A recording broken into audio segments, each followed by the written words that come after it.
graduated from Rowan University in the spring of 2022 with a sports communication and media degree. I got to actually call minor league baseball and G League basketball games while I was in school. And then I graduated, and as soon as I graduated, I went to NFL Films in Mount Laurel, New Jersey. And as much as I loved that experience, I miss putting on the headsets. I decided, you know what, talk is cheap. I have a laptop that's in my house, and so 21 months later, here we are, still on YouTube, calling games and building an incredible, loving community on here with the people that I call my Philly freaks with a capital P and a capital H. We go live for every single Phillies, Sixers, and Eagles game, and we do it like old school radio play-by-play style. I'm Jason Joseph, and this is Play-by-Play with JJ. I showed a swung on barrel out to right field. Bye-bye baseball. That baby is long gone. Good afternoon, everybody. Hopefully you're all doing well and having yourselves a very fantastic day so far. My name is Jason Joseph. This is Play-by-Play with JJ, where we go on for every Phillies, Sixers, and Eagles game. We do post-game shows, we do pre-game shows, and, of course, we call the games themselves. Hit the thumbs up button. Please hit the subscribe button as well, and turn on those notification bell icons too. Jesus Luzardo is going to be taking the mound today, and this is going to be a test for him. Jesus Luzardo has been not good at all over his last two outings, and the Phillies are going to try to see if he can try to get them a series win or put them in a good position to win today's game against the Chicago Cubs. And he will be going up against Ben Brown. That'll be his opponent. We'll talk a little bit more about the both of them in just a little bit. But the one thing that we do have to bring up is we got a word from Aaron Nola. We got a word about Aaron Nola yesterday, and Rob Thompson talked about how there's a problem with his ribs, and so we're most likely not going to see Aaron Nola back pitching at the big league level probably until the All-Star break. After the All-Star break, because we got an update yesterday and it wasn't good. So that's something to keep in mind. So as we were talking about, well, who's going to go to the bullpen, all those conversations now are going to be held off to the side because of Aaron Nola and because of what we heard about him yesterday. Something else that I wanted to mention, too, about that, and I forget what it was. So Nola got an MRI, and it revealed that he had a stress fracture in his right rib cage. He's not going to be throwing for at least another 2 weeks. As far as Bryce goes, Rob did say that Bryce Harper is going through treatments and feels a little bit better. I don't know how much longer he's going to be on the shelf, but that is something to note, and we shall see what else goes on. But yes, so those are the updates that we heard about from the Philadelphia Phillies skipper Rob Thompson. Something else that we have to also talk about too is that Michael Mercado got called back up today. Mercado is the guy that got called up to fill in for the bullpen. They also optioned Carlos Hernandez for assignment today. Hernandez just has not had a good year. He's been really struggling with his fastballs and with the knuckle curve as well. It's not been a good year for Carlos Hernandez. So they recalled Michael Mercado from Lehigh Valley AAA. This was reported 2 hours ago by the Phillies themselves. So I just wanted to make sure that we touched on that too, because those are all the news that we've heard. Otto Kemp today is going to be playing at first, and Alec Boehm is going to be over at third. Kemp had a couple of misplays over at third base, and the Phillies were thinking to themselves, well, let's try him at first, and let's see if he can do better at that position. So this will also be a test for him today to see how he does over at first base in the big league level. Brandon Marsh They didn't give an update on Brandon Marsh in regards to the injury that he suffered from last night, but he's not in the lineup today. Rob did say that he's available to pinch hit. So don't know how much longer he's going to be out. Maybe it's just today and the off day, but we'll see. All right, those are all the updates that I know of, and now it's time to get into today's game. So we got Phillies taking on the Chicago Cubs. Ian Happ will be in the starting lineup, and then it'll be Kyle Tucker, Seiya Suzuki, Dansby Swanson, and then it'll be Carson Kelly. Justin Turner is playing over at first base. Nico Horner's at second. Matt Shaw's at third, and Vidal Brujan is going to be out in center field, and he will be batting in the 9th spot. So again, it's Happ, Tucker, Suzuki, Swanson, Kelly, Turner, Horner, Shaw, and Brujan, all in the lineup for the Cubs. And the first pitch is taken up high to Ian Happ, switch hitter, who had 2 homers on the left side of the plate yesterday. 3 in this series.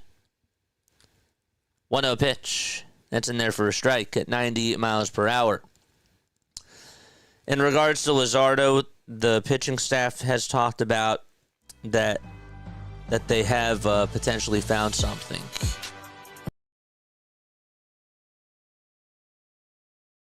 Okay, there we go. I had to mute this. I was like, wait, what's going on? What's that music? All right. 1 ball, 2 strikes. Luzardo 5-2 with a 4.46 ERA.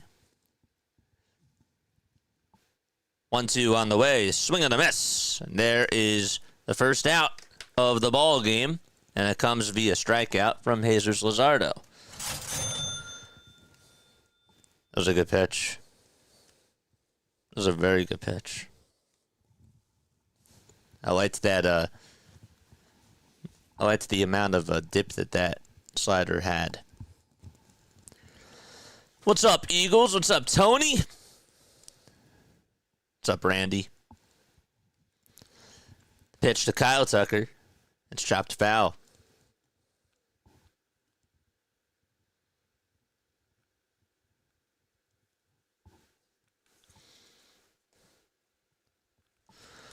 The ball is 1 strike. 1 away in the top of the first. Tucker hitting .278 this year. He's 3 for 19 this season against the Phillies with a homer. 0-1. That's taken in there for a called strike. Charlie Ramos is the home plate umpire. Then Stan Merzel over at first. Stu Sherwater at second. And Vic Carapazza at third. The ball's 2 strikes, and the 0-2, it's down and away for a ball. So the count is now 1-2. Before the last 2 starts, Luzardo's ERA was at a 2.15. 1-2 pitch. Here it is. That's way up high for ball 2. He's given up 12 earned runs in his last 5 2/3. 20 earned runs, on 21 hits. 2-2 on the way. Takes it downstairs. They try to see if he went around. He did not. So Happ struck out swinging. Tucker's up right now. And the 3-2 on the way. Swing and a miss. Beautiful sweeper thrown by Luzardo. And 2 strikeouts in a row. That was the same pitch that he threw Ian Happ. That time it just tailed a little bit more outside.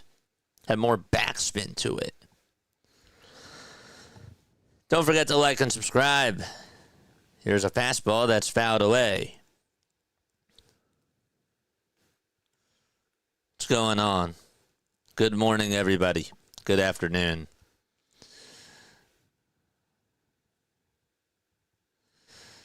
Pitch on the way, and that's in there for a called strike.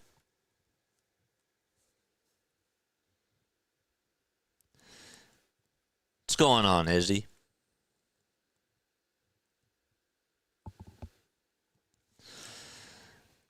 Suzuki with 56 RBI, second in all of the National League.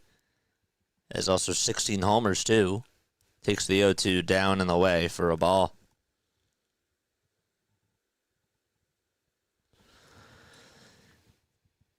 Luzardo with 13 pitches. He struck out the first two batters that he has faced. Looking to strike out the side here. And the 1-2 is fouled back. There's one other baseball game going on right now.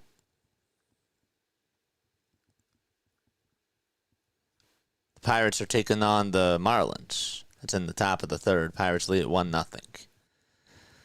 1-2 pitch. This one's grounded back up the middle. It died off the top of the hill. The throw over to first by Turner. Not in time. Suzuki just beat it out. Rob says, hold it. And they're not going to challenge.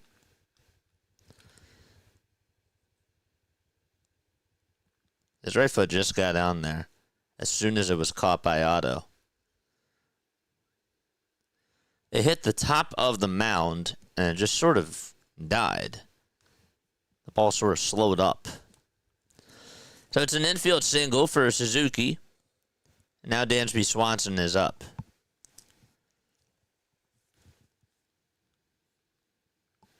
The pitch.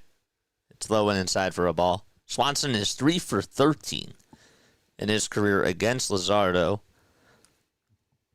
He has walked 6 times against him.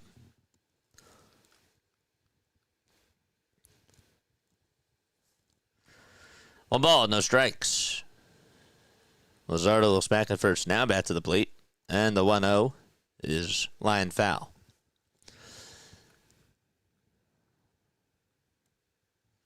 Let's go. What's up, Thomas? How are you?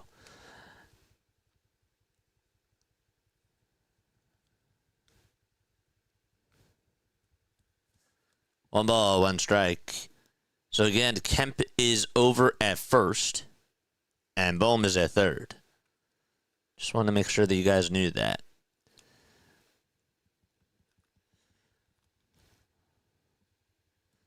Swanson's up. Up next, it's Carson Kelly. Luzardo looks back at first now, back to the plate in the 1-1, swing and a miss on a fastball at 97.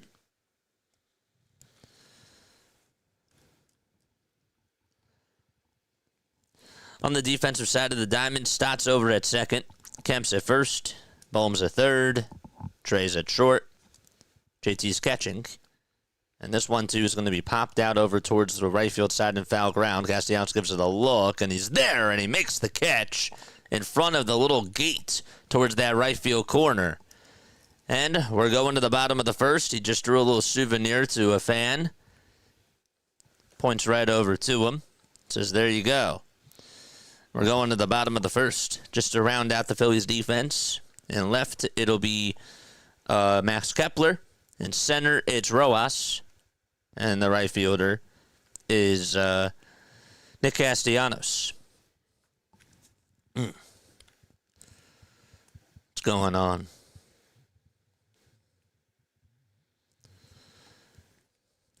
Yeah.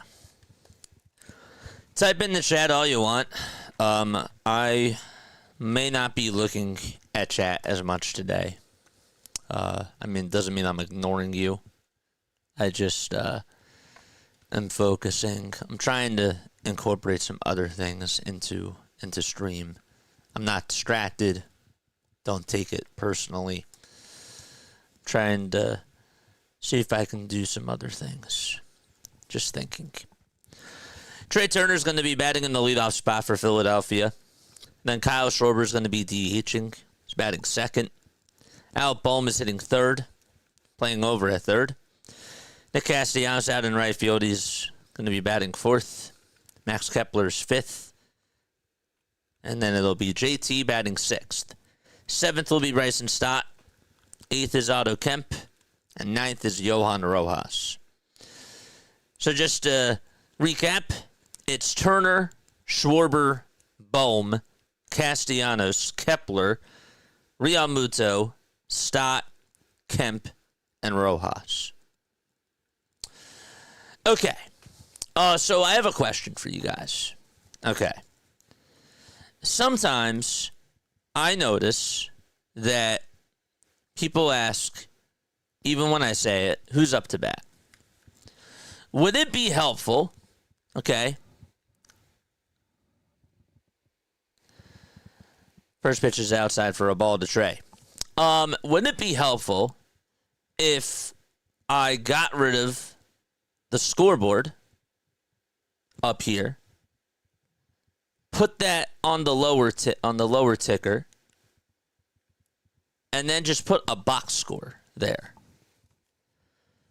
1-0, and that's taken down for ball 2. 2-0 pitch. Line drive, base hit into left field, and Trey Turner gets on with a leadoff single. Swung on a 2-0 pitch, but smacked it out to left and got on. Thoughts about that? Thoughts about that? Would you rather have me put the scoreboard that I have that says that Schwarber's up and Brown is pitching? Would you rather have me put that at the bottom? Would you want a box score? The pitch. That's taken up high and away for a ball.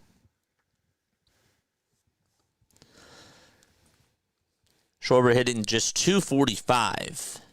Has not had a good June. And he takes the 1-0 outside and high for ball 2. So 4 balls thrown by Brown. Ninja Chat might be a little bit slow today. No, it's not. Okay. It ain't slow. 2 balls, no strikes. Toss back to first, not in time. Thoughts? Anybody?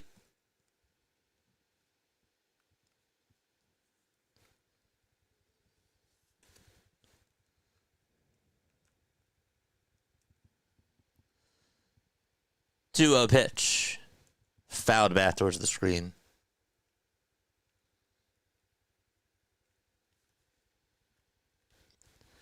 Surprised he doesn't post a poll. Well, I have a poll. It's a different poll.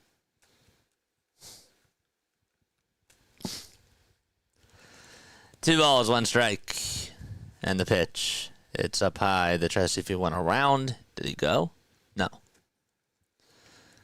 Eagle says, I like it how it is now. Okay.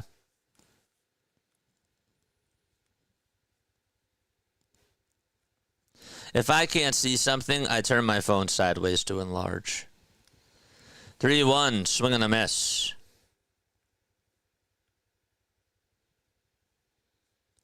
The one thing I like about Sports Scores Bot is that they tell you who's up to bat, who's pitching, and it updates you live. Time is called. They really do an awesome job. I give them a lot of credit.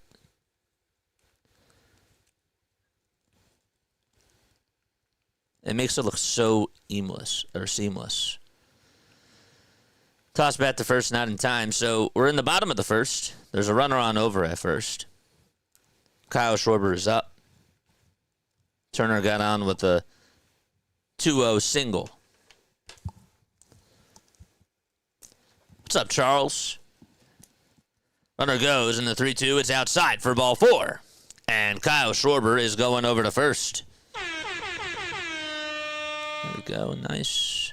Good stuff.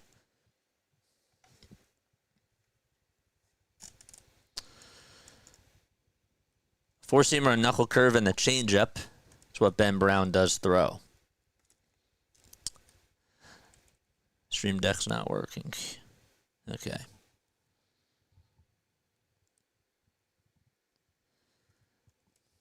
The pitch, it's inside for a ball. No throw over to third. As Trey Turner swipes third, and Schwarber goes over to second on a double steal. That gets rid of the double play. Phillies playing some small ball. It's no balls, one strike. The good old double steal. No spoilers. 0-1 pitch. This one's going to be grounded over to third. Turner will come home. No throw made to home plate, but Bohm goes over to first, and the throw is in time. It's an RBI ground out by Alec Bohm. Schwarber does stay put at second, but it's 1-0 Phils.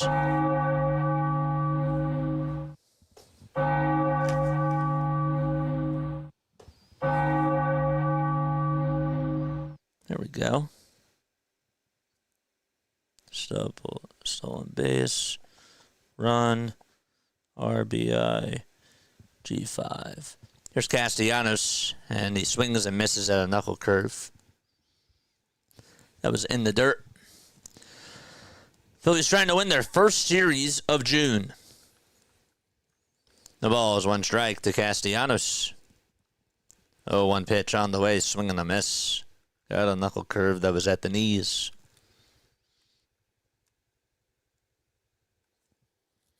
Alec Bohm grounded out again, but it led to a run.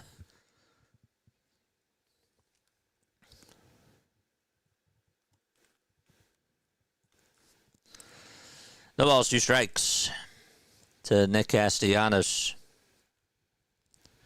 13 seconds left on the pitch clock. The 0-2. It's going to bounce in the dirt for a ball. Are all the other sound effects slow? Yeah, no. Okay. I just wanted to check that out. Casty's hitting .332 against his former ball club. That's 12 homers and 35 RBI against him. 1-2 pitch. It's low and outside. 2 balls, 2 strikes. Phillies lead at 1-0 here in the bottom of the first. Alec Bohm had an RBI ground out that would allow Turner to score.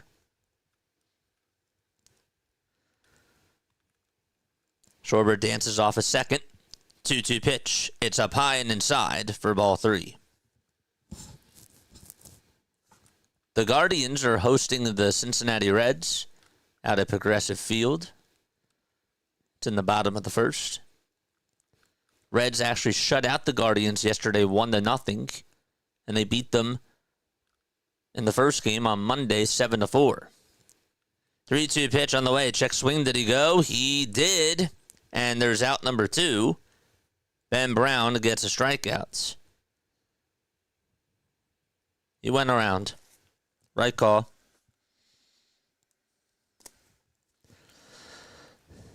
And that'll bring up Max Kepler. So far, 0 for 2 with runners in scoring position.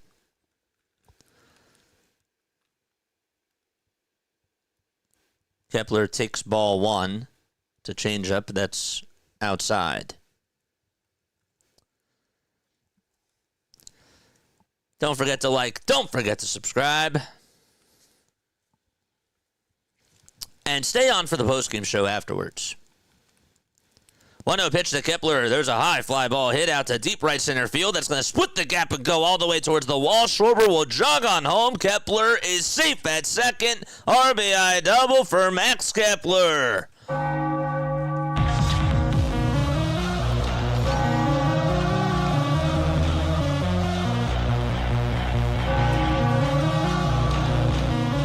Kaboom!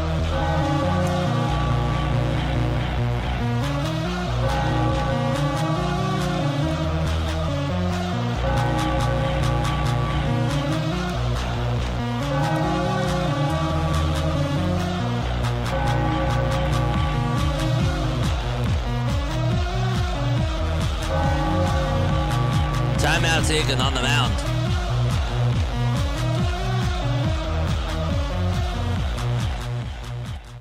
So there's a conversation going on between the pitching coach, the catcher, and, of course, Ben Brown. 19 total pitches in this bottom of the first, 10 balls and 9 strikes. If you guys remember, Ben Brown was a Philly. He was traded to the Cubs in the David Robertson trade in 2022. He's 25 years old now. He has a 5.37 ERA and 78 strikeouts entering into today. JT's up at the plate, and he slices the first pitch that he sees, foul, and out of play. If you're in the chat, give a thumbs up to the stream. Absolutely. JT is 4 for 8 in this series with a pair of RBI. The ball is 1 strike, and the pitch to JT. There's a ground ball back up the middle, off the glove of Horner. It goes out to center field. Kepler's rounding third. Oh, come on in to score. It's 3-0 Philadelphia. That thing was scorched off the bat, and Horner tried to backhand it. It was a rocket. It just deflected off of his glove, and it went out towards shallow center. It's 3-0 Philadelphia. Whew.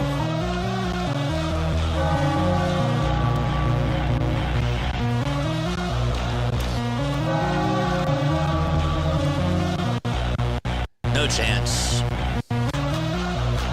No chance.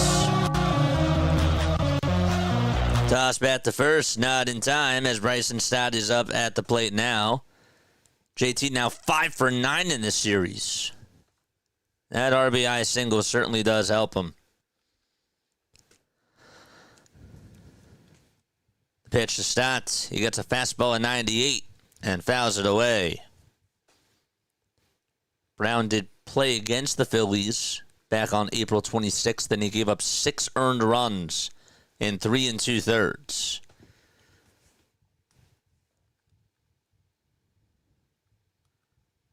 Oh, 1. That looked a little bit outside, but it's in there for a called strike.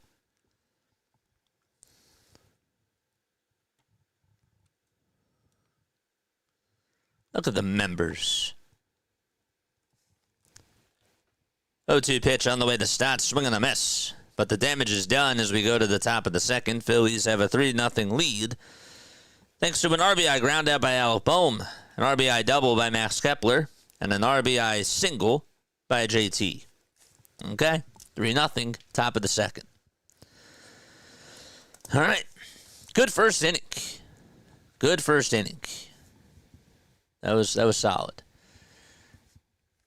Win a series is all I ask right now. How's everybody in chat doing? I appreciate you all for being on here. Who's sleeping? If Scott wasn't tuning in at 3:30 a.m., we'd be losing 3-0. Damn. Don't forget to like and subscribe. We have 115 people on here. Again, after the game is done, stay on for the post-game show, where we just dissect everything. We've been doing these post-game shows now. These post-game shows have pretty much gone for like an hour and 10 minutes. You can go check them out. I mean, we still keep them all on one stream, except for the other night when OBS was not cooperating with us. Then we went on for an hour and a half afterwards. But I love talking to you guys. I love getting people on the phones. The phones have been buzzing. And I just love talking about this baseball team. I really do. Even when things aren't going so well, definitely does bring us closer together. For those of you that have been tuning on into the post-game shows, how great have they been? Like over the last week, I think that we've been starting to extend them a little bit more, and I think it's been more conversational, and I feel like that we get a lot more out. We're going to the top of the second. Phillies lead at 3-0. Jesus Luzardo struck out the first 2 batters that he faced in the first, and then gave up an infield single to Seiya Suzuki. But then Swanson flied out to right.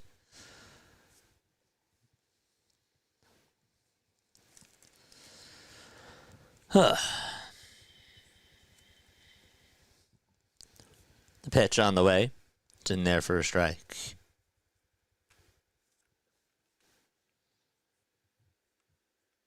Charles Chaplin says for sure. Yeah, usually like when I was doing post-game shows in the past, it would be like 25, not even 25 minutes some of the time. It would be like more like 10, 15, 25. Now we've been We've been going for like an hour. Hour 15. No balls, 2 strikes.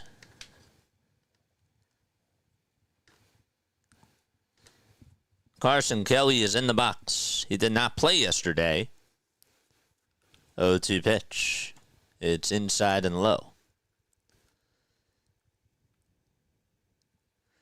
Kelly this year in 41 games, 9 home runs, 24 RBI for the 30-year-old. And he takes the 1-2 pitch up high for ball 2.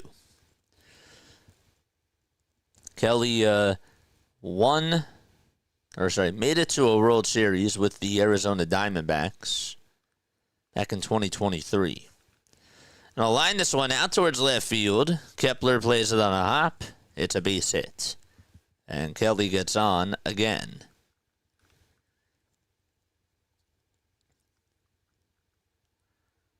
Carson just broke a streak. He was 2 for his last 19 and 0 for his last 10.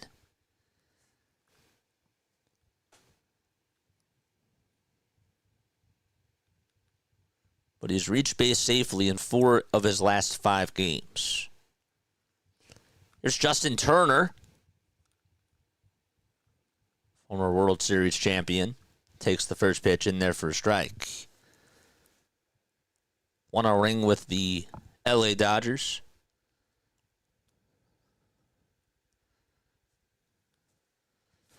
Oh, 1. That's a pie for a ball.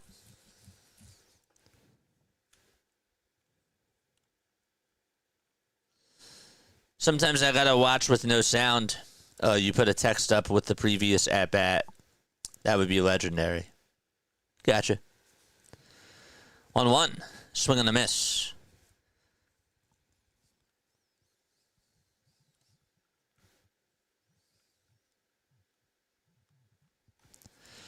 One and 2 is the count. Don't forget to like and subscribe, folks. Let's get those thumbs ups going. 1-2. Line drive off the glove of Trey Turner out to left field. He tried to make a diving catch. Deflected off of his glove. Kepler gets over to it. And back-to-back base hits for the Cubs. So Kelly singles and Turner singles. And Nico Horner is coming up. Turner was maybe just a little bit late. Trey, that is. Just a hair late.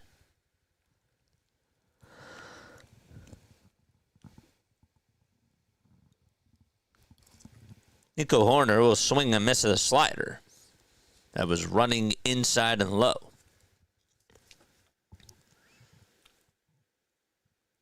We needed that one therapy session. I think that was good for us all, especially you, JJ, because you're usually Mr. Positive. Yeah.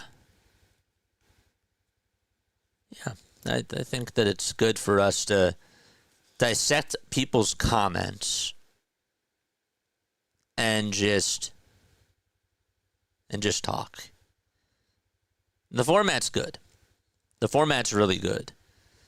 0-1, foul ball. The vent, at the opening monologue, the phone calls, and then we get to the texts. Like, that's a very good format. That's a good format. I like it.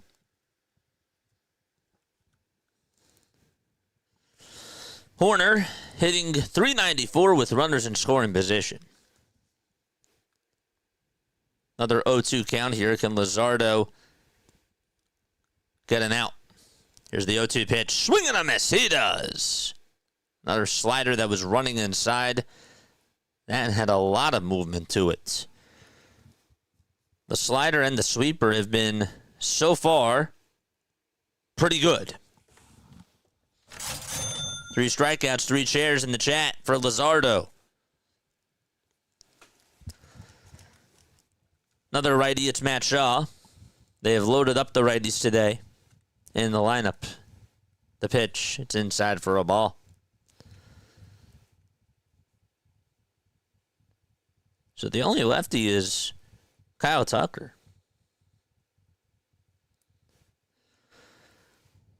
1-0 pitch. That was on the upper third of the zone. And it's in there for a called strike again at 98 miles per hour. Cubs and the Phillies. Well, the Cubs are 5 games above the Cardinals in the NL Central. Phillies are 5 games behind the Mets. 1-1 pitch. Swing and a miss.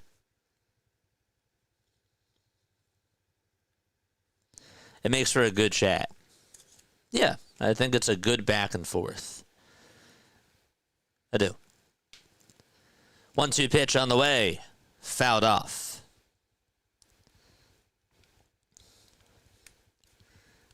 It does. It makes for a good chat. Cubs are hitting .293 with runners in scoring position, which is second best in all of baseball.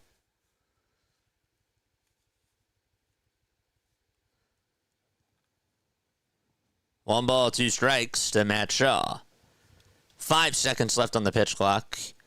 And here's the 1-2 pitch on the way. Swing and a miss. Another changeup. He goes back-to-back with the changeups, and Luzardo gets his 4th strikeout of the ball game. That was excellent. He had an opportunity to play with a pitch, and Shaw thought that it was going to come back over the outside edge of the plate, and it did not. Looked like it was going to be way outside, and then it just sort of tailed on in towards the outer third, but it didn't even catch the outer third, and it got him deceived. Brujan is up, and he takes the first pitch that he sees for strike 1.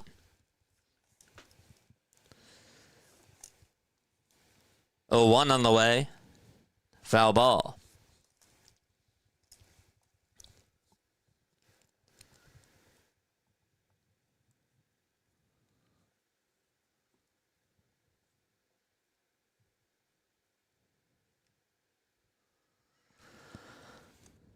Five seconds left on the pitch clock.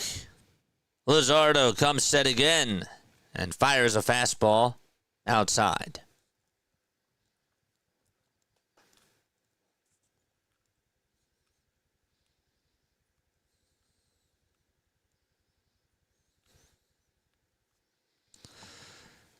The 1-2 pitch.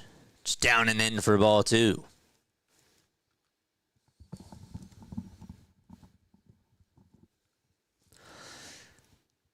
We got 124 people tuning on in. If you're at work, spread the word, please. Please spread that word. Obviously, don't interrupt your boss if you're in a conference or if the person's in a conference.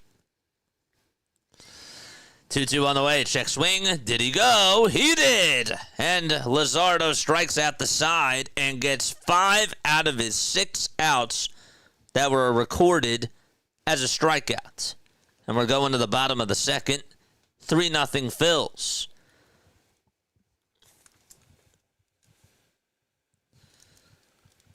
I like how I was able to keep score in that inning.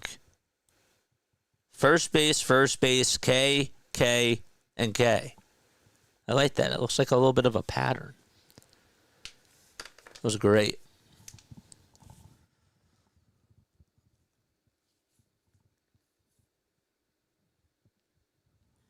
Phillies have been in an awful slump. Getting swept by the Pirates doesn't help. Still can't get over that.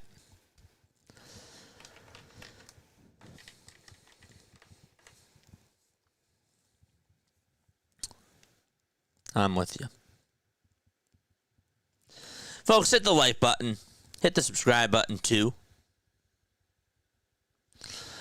Guys, look at this. I'm going to read you this home run leaderboard. Okay? Listen to this. Kyle Schwarber, 20 homers. Bryce Harper, 9. Max Kepler, 7. Trey Turner, 7. Nick Castellanos, 6. Alec Boehm, 5. JT Realmuto, 5. Bryson Stott, 4. And Brandon Marsh, 2. When I read you that list, how depressing is that? 20 for Schwarber, 9 for Bryce, 7 for Kepler, 7 for Trey, 6 for Casty, 5 for Bohm, and for JT, 4 for Stott, and 2 for Marsh.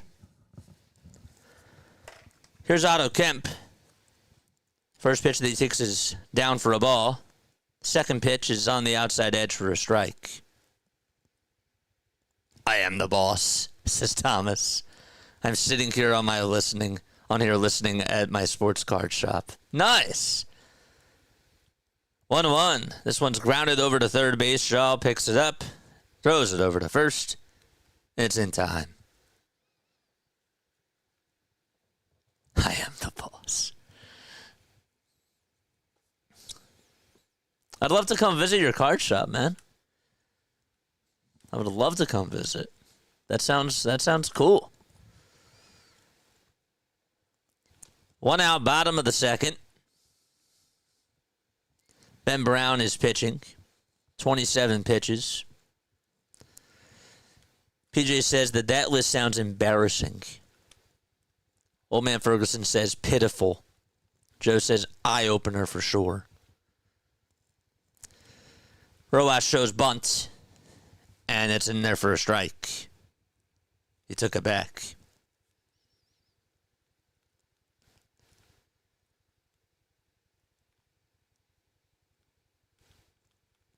Oh, 1 pitch to Rojas, swing and a miss. Juan says it's pathetic. Also, Harper being second without being out, with being out so much this year is the sad part. 0-2. The pitch was in the dirt. Rojas gets a piece of it, though.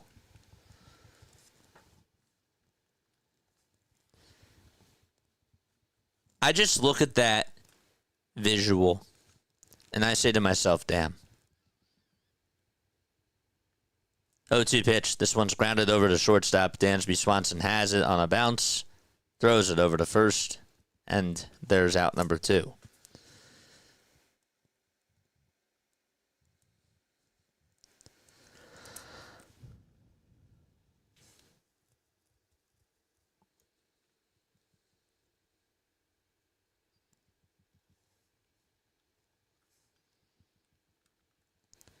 Two away in the bottom of the second. And the first pitch to Trey. He swings and misses at a knuckle curve that was outside.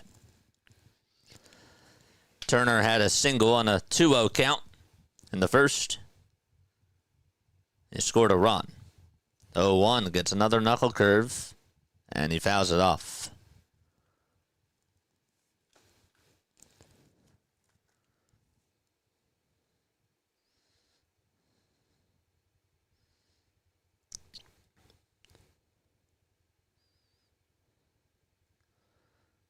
Oh, 2 pitch.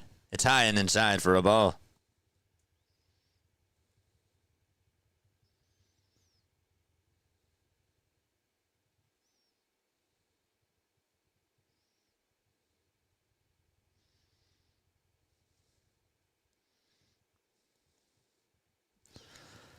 One-two pitch. That's taken down for a ball.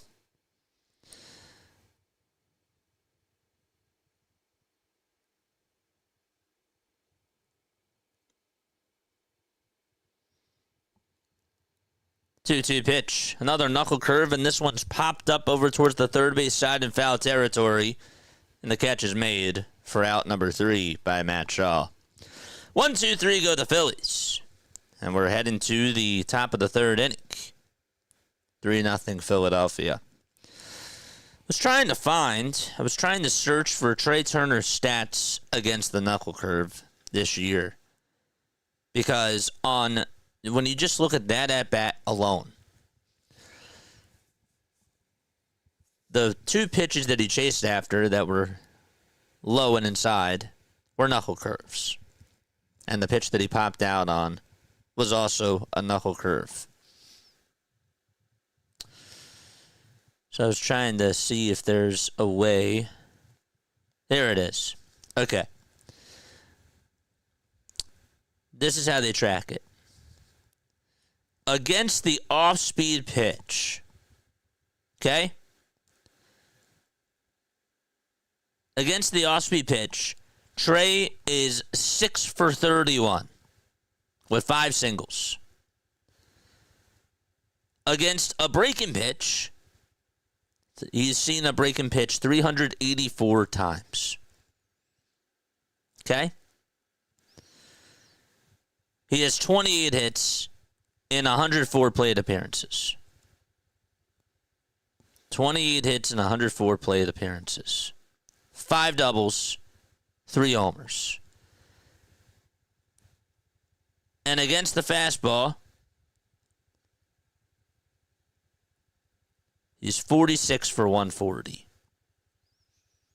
So again, batting .329 against the fastball, 194 against the off-speed pitch, and 289 versus the breaking pitch. It's not just him. It's not just him. That's how the rest of the team is too. I've been telling you for a while that the Diamondbacks solve the Phillies. Throw them off-speed pitches. And you'll get them to strike out or ground into double plays. Here's Luzardo back out there on the hill. He takes the first pitch, or he throws the first pitch for a strike to Ian Happ.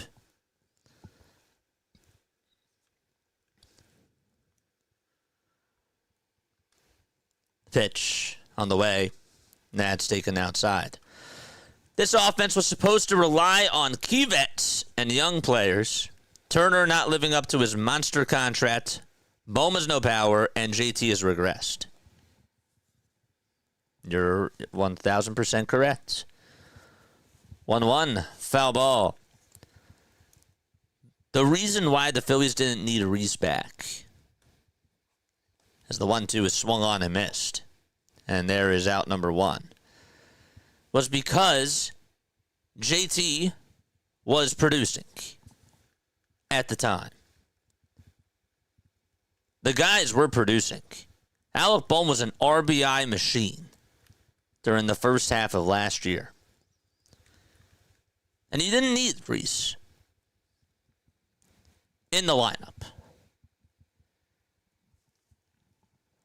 The pitch. That's up high for a ball.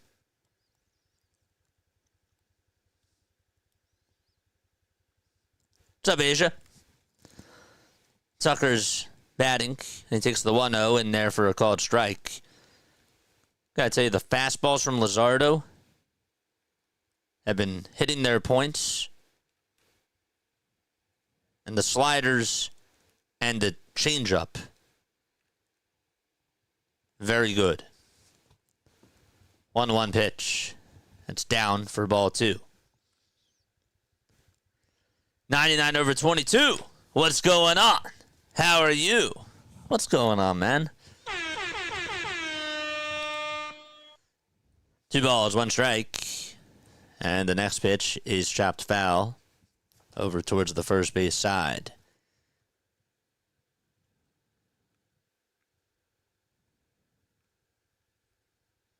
It all goes back to Kevin Long. He's been an underwhelming head coach.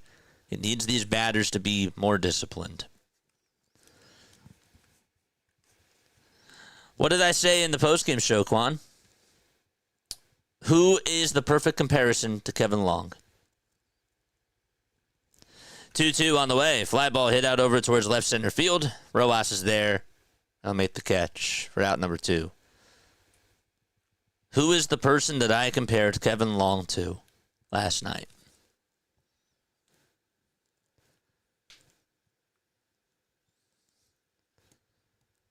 Fishing Bomb. What's going on, dude? I was at the game yesterday. Pitching was brutal. That was a brutal game. 2 away. And there's a 95-mile-per-hour fastball that's in there for a called strike to Seiya Suzuki. Carlos Hernandez and I have the same body shape. That's why he was DFA'd.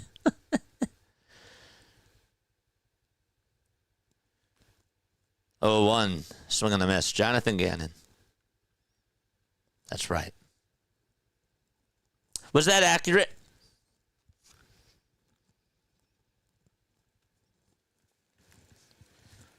Was that accurate? 0-2 pitch. Swing and a miss.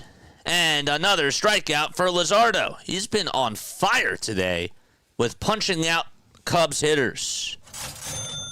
What's that now? 6 strikeouts for Luzardo? Yeah. 7 strikeouts. 7 shares. It's pretty close. I feel another good one is Doc Rivers. Not bad. The only reason why I said Gannon was because I know that now he's a coach, but at the time, Gannon was a coordinator. He was a defensive coordinator. And to me, coordinator goes hand in hand with hitting coach. Well, now they even have, you know, in baseball now they have offensive coordinators. So, like, what's the difference between an offensive coordinator and a hitting coach?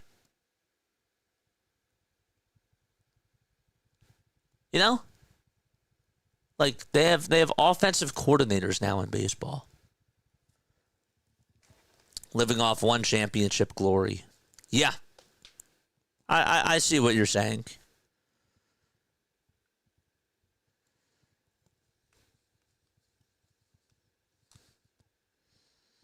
I doubt anyone has caught more games in MLB over the last 5 years than JT.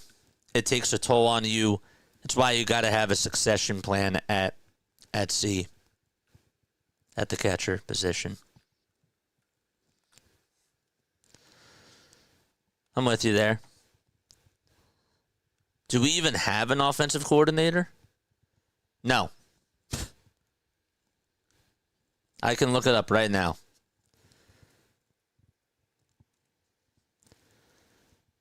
I'll look it up right now, just to make sure. Coaches. Nope. None. None with that title. None with that title.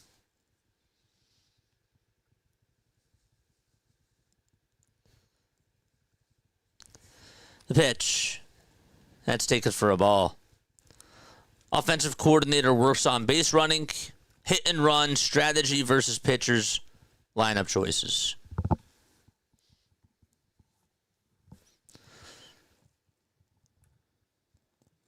One ball, one strike.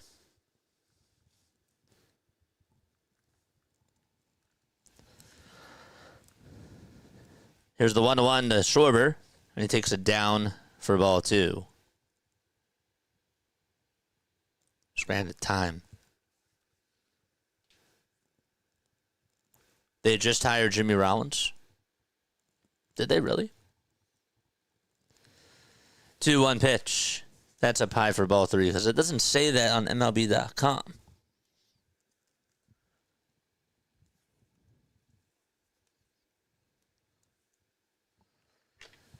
Three balls, one strike to Schwarber.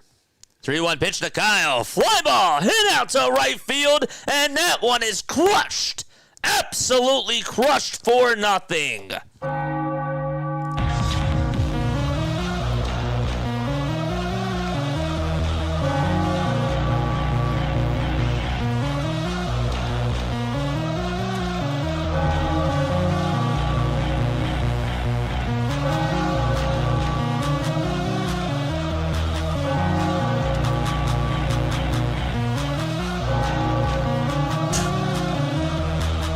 Oh, he squared that up perfectly.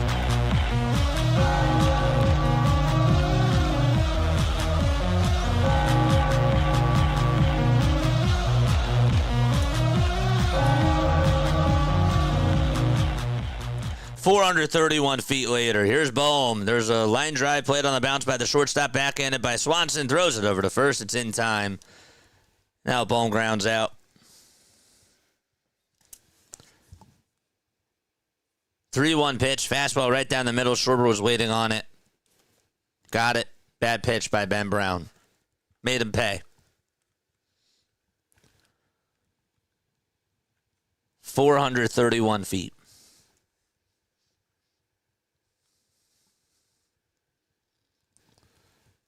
The pitch. It's outside for a ball.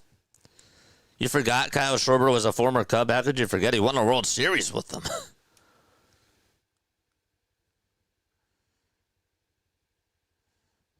1-0, and that's outside for ball two.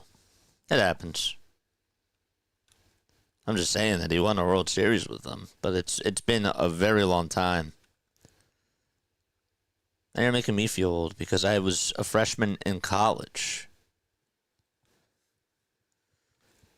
2-0 pitch. Swing and a miss.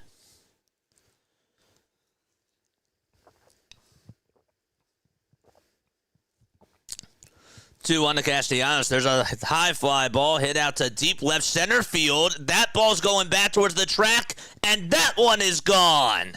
And Nick Castellanos with a homer against his former team. And that makes it 5-0. Wow. Phillies are looking at this from the replay center because they didn't call it a homer. It bounced over the fence out in left center field. Castellanos was over at third. Did it hit the fence? Like that hit a fan, I thought. It bounced off the very top of the fence. And they ruled that as in play.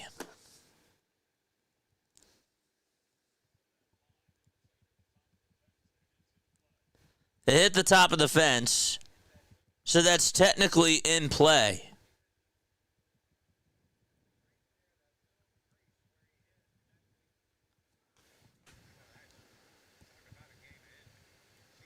That is a game that is so close.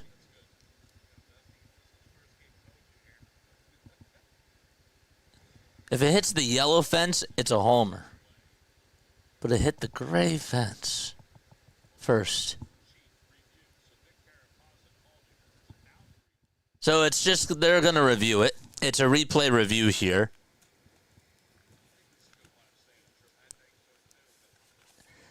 I don't think that they're going to overturn it. I think that Casty is just going to be rewarded with a triple here.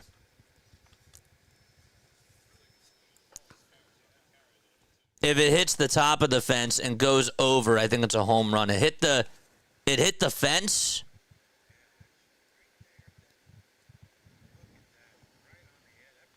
It hit the edge of the fence.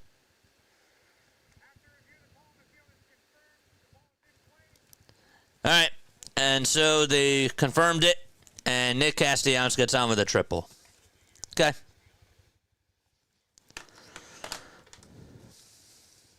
All right, so Casty is over at third. Well, this maybe could increase their hitting with runners in scoring position. If it would have hit the yellow fencing first, that would have been a home run. But it hit the gray fence. Here comes Max Kepler. The pitch on the way is swing and a miss. That's Casty's first triple since he was 8 years old. I think that's his second one of the season. I'm curious now. Infield playing in. The 5-6 hole is wide open. Pitch on the way, and it's now a 1-1 count.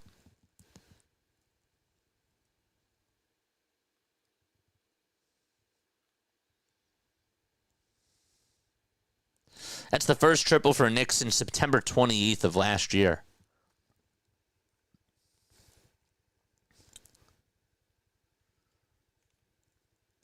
Kathy, what's up, Kathy? How are you?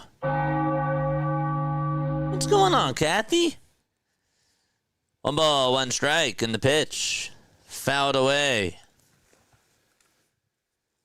Our cleanup hitters here, folks.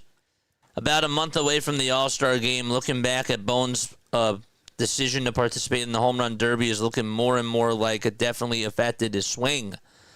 His swing has not been back. That's a good point. That's a very good point.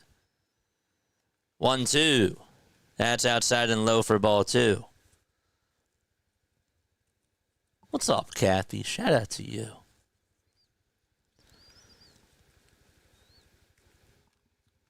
Two balls, 2 strikes to Kepler. And the pitch fouled back towards the screen. Every time I see you in chat, it always puts a big smile on my face. It just does. Davis here. Good afternoon, my friend. How are you? What's going on? 2 balls, 2 strikes. 4-0 Phils. Runner on at third in the 2-2. It's outside for ball 3. My mom has to say hi. Now my mom has to get in the chat because she loves it when you call on in, Kathy. She does.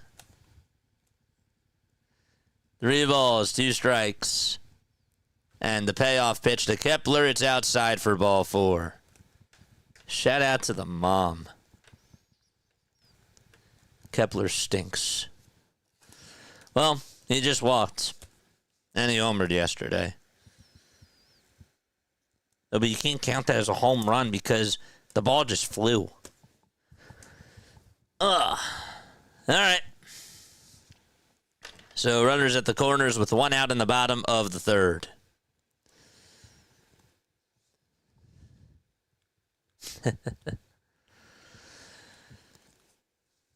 Carlos Santana, former Philly, just hit an opposite field grand slam for Cleveland.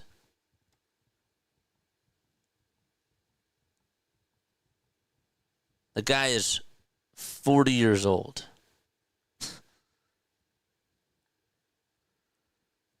The guy is 40. And yet he still has power. He's 39, but even still. 1 out, runners on at the corners. Bottom of the 3rd. JT is up. He's 6 for his last 18. And he takes a strike. It's a fastball at 97. In there for strike 1. Crowley says, I miss when Didi Gregorius was on the Phillies. Didi?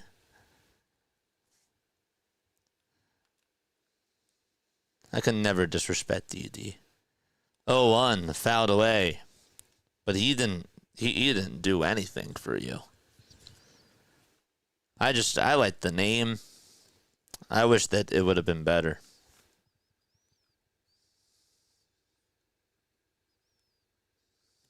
I miss Freddie Galvis. You're a liar. 0-2 pitch. This one's grounded over to 3rd. The throw to home plate is in time. Nick Castellanos is out. And there's the 2nd out of the inning. Just slow, man. He's just slow.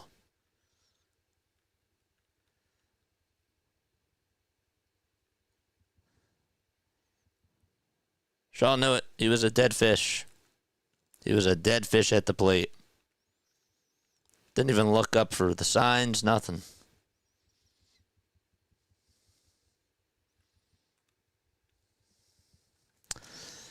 So it's a 5-2 fielder's choice. And Stott's up. And he takes the first pitch outside for a called strike.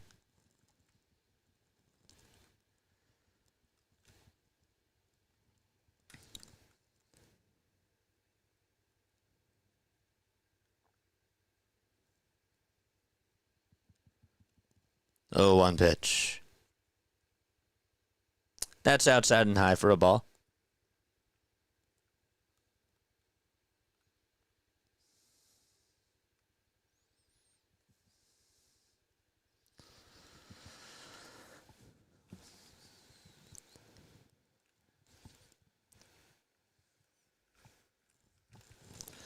Hit that thumbs up button, folks. And hit the subscribe button as well.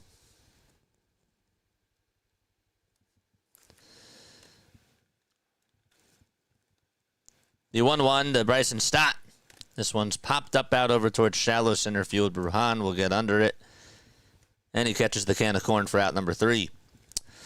Kyle Schwarber does give the Phillies another run on a solo homer.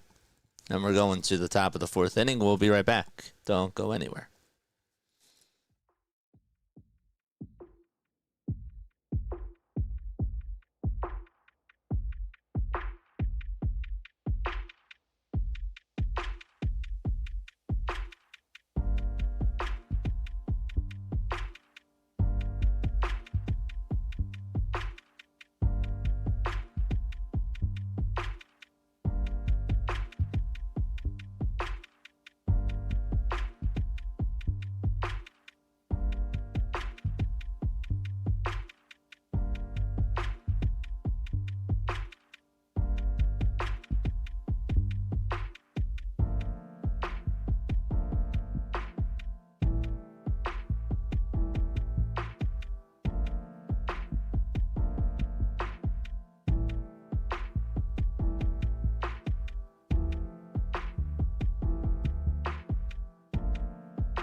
We're in the top of the 4th inning. Luzardo with 7 strikeouts in 3 innings so far.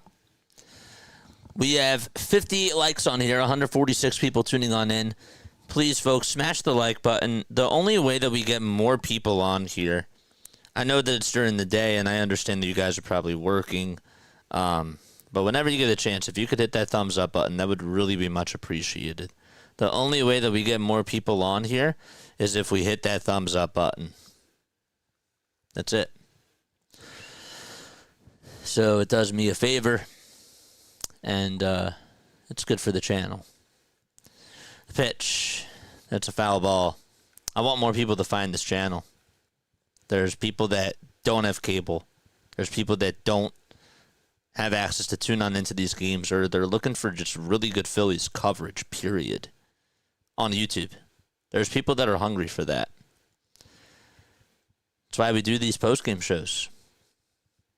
0-1, foul back.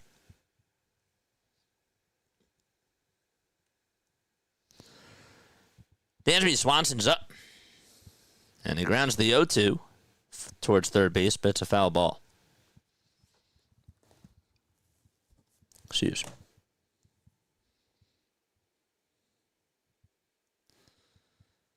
The 7 strikeouts does tie a career high through 3 innings for Luzardo. 0-2. That's down and in for a ball.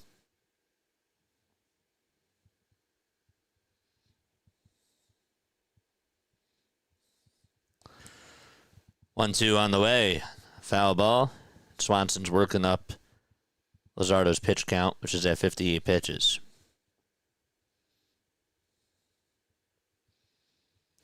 Last time that he faced the Cubs, he went 6 innings, gave up just 2 runs on 3 hits. 2 balls, 2 strikes. Phillies are in their cream uniforms today. And Luzardo has a red undersleeve shirt. Undershirt. That's long sleeve. 2-2 pitch. This one's chopped foul.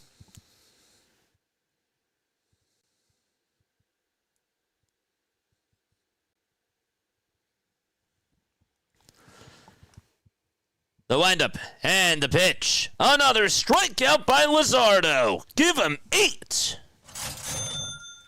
Man. That guy, I think he's back. I think he's back.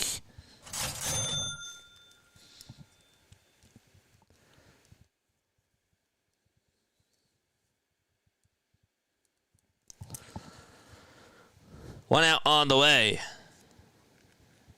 And the pitch. It's down and in for a ball.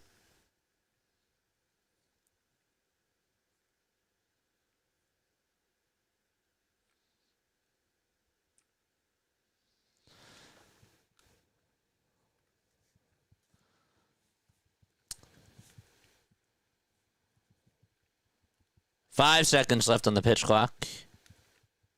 1-0 pitch. There's a fly ball hit out over towards right field. Castellanos on the run. Does he have room? He did, but he misjudged it. And he lost it in the sun. It's a foul ball.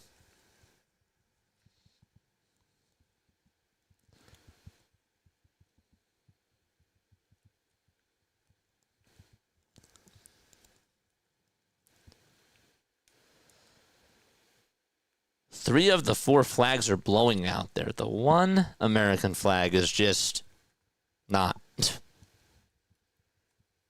You see all the flags waving, and that one's just like, nah, I don't feel it today. The one flag is like, nah, I'm good. 1-1, that's taken for ball 2.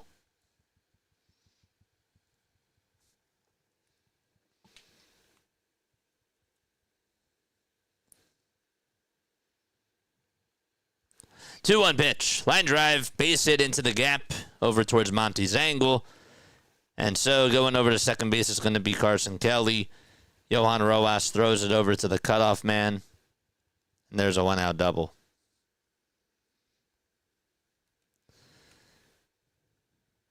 DT Lions. Damn, there's like 5 Phillies fans streaming on YouTube right now. There's 5? Wow.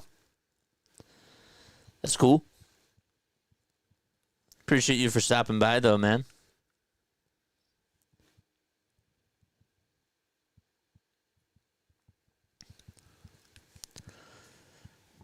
One away at the top of the 4th. Justin Turner's up. And he swings and misses at the fastball. It's a 0-1 count.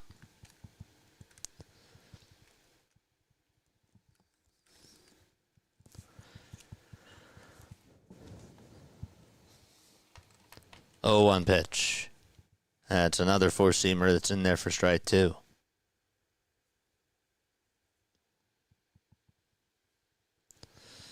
No balls, 2 strikes. Turner got on with a hit his last time up. And he lines this one sharply over towards the second baseman. Styles, he plays it on a hop, throws it over to first, and Kelly will go over to third, but the runner at first is out.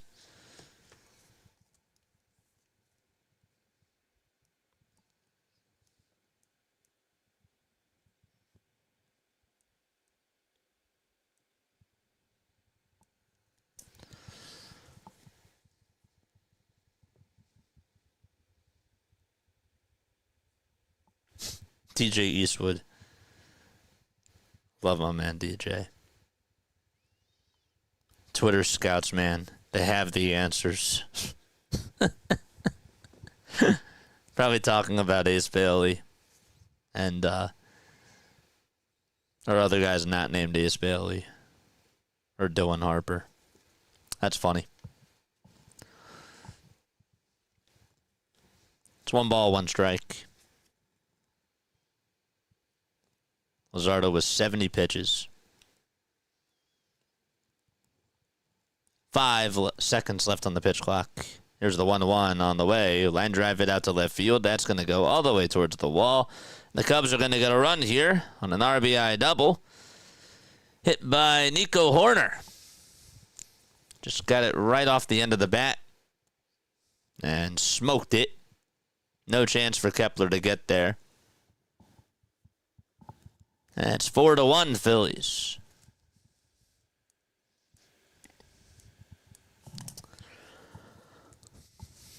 See what type of pitch this was. Just your typical pitch that's supposed to go down and just flattened out. Shaw takes inside for ball one. That was off of a changeup. It's like one of the only bad changeups that he's had today. 1-0 pitch. Four-seamer that's inside for ball two.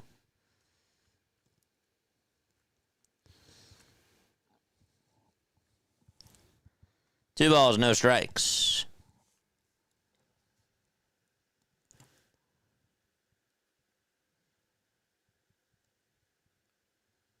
Larry says, I only see one other YouTube channel streaming this game.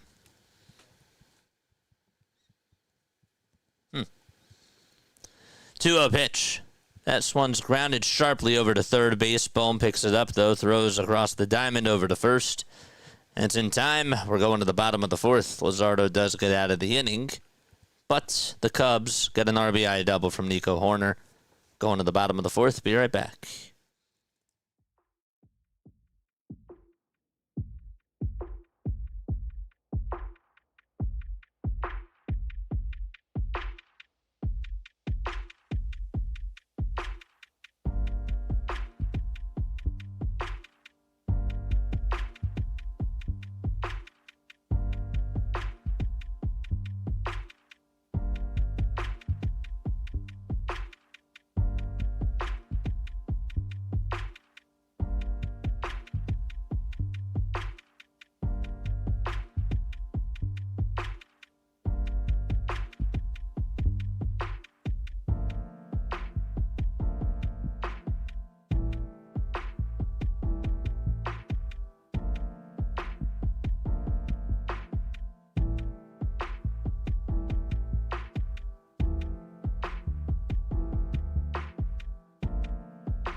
$70 likes, 155 people tuning on in. Let's go.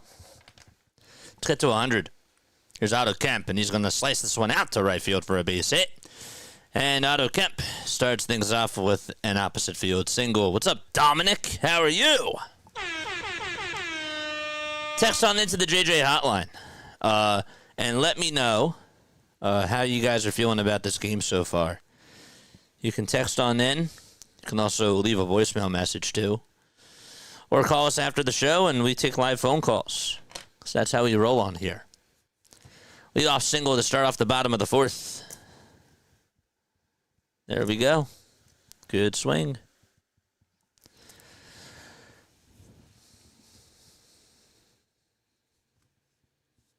Here comes Yohan Rojas. Are they going to bunt with him again?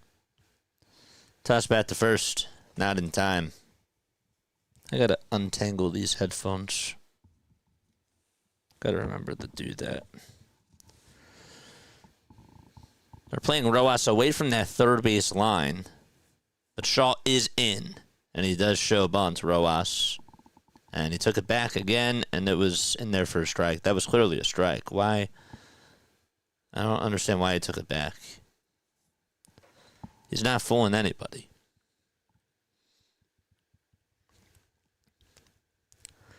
Oh, 1 pitch, and Rojas will pop this one up, and it's caught by Turner. It was a bunt pop-up. That was not the pitch you bunt at. That pitch was way up high. And there's one away.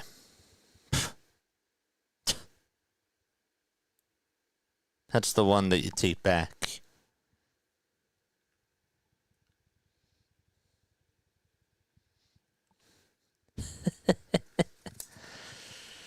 The pitch on the way to Trey. It's way outside and in the dirt for ball one.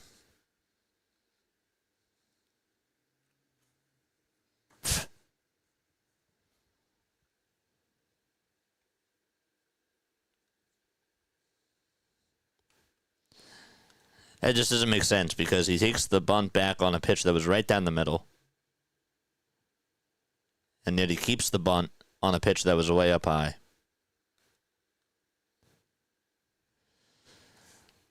One ball, no strikes. The Trey Turner. Toss bat to first, not in time. All right. Guys, if I were to tell you that I had an interview with Rob Thompson, if I had an interview with him, what would your questions be? 1-0 pitch to Turner. Fly ball hit out over to deep right field. On the run is Tucker, and he drops the ball. He tried to back up and catch it as it went towards the track. He took his eyes off the ball. Kemp goes over to third, and Turner goes over to second base. How about that? Wow. I mean, it was hit sharply off the bat. And Kyle Tucker, who usually makes that catch, even though he was backing up and tried to run backwards, just could not catch it. I think he took the wrong route there. I think that's what happened. The ball bounced off of his glove. It was above his head, and he took a little bit of a weird turn. But regardless, that's going to be scored as a double for Trey. And Kyle Schwarber is up with runners at second and third. 10 seconds left on the pitch clock. And the pitch to a Schwarber is outside and high for a ball. Ask Rob, what does he think the team needs to win a World Series? Wow. More questions. 1-0 pitch on the way. It's a foul ball.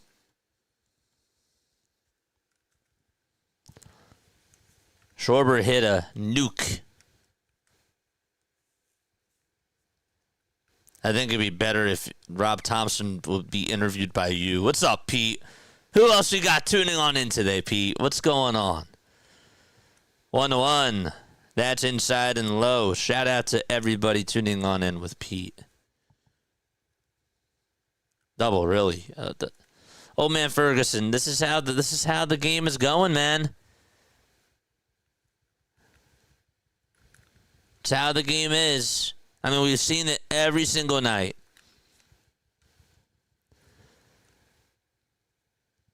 The 2-1 pitch, swing and a miss. Those are the types of pitches that Schwarber has been chasing after. Those knuckle curves, the curveballs in general. He says, I'm flying solo today. I'll tell everybody else I say hi. 2 balls, 2 strikes. And the 2-2 is inside and low for ball 3. I'm surprised that Ben Brown's still out there.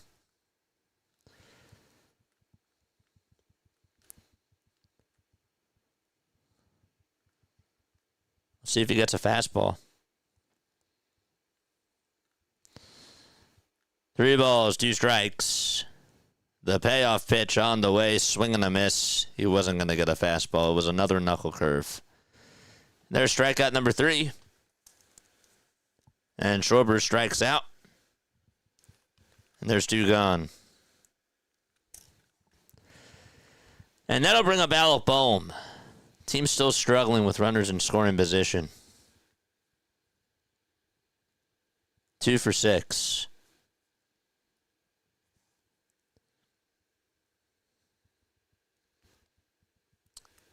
Here's the pitch. Outside for a ball.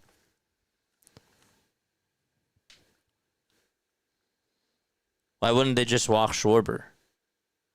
That's not a question I'm going to ask Rob Thompson. I know what you were doing. I'm just saying.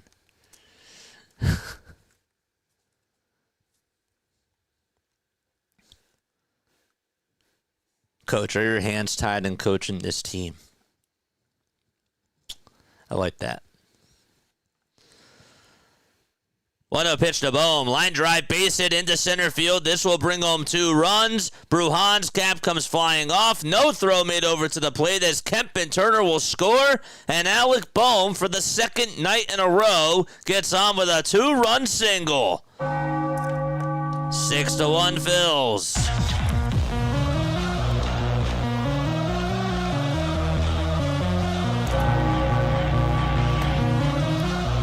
Got a hold of a hanging pitch. Bohm just made good contact with the ball.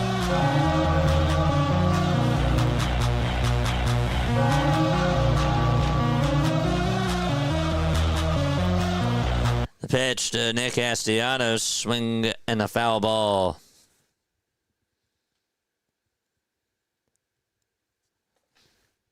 No balls, 1 strike. The pitch to Casty, and he took a fastball right down Broad Street. Oh, it was right there. He said, nope, I'm not going to swing. I'll readjust his batting gloves and call for time.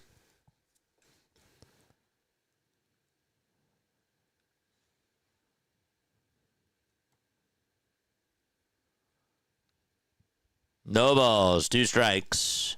And the pitch to Castellanos, swing and a miss.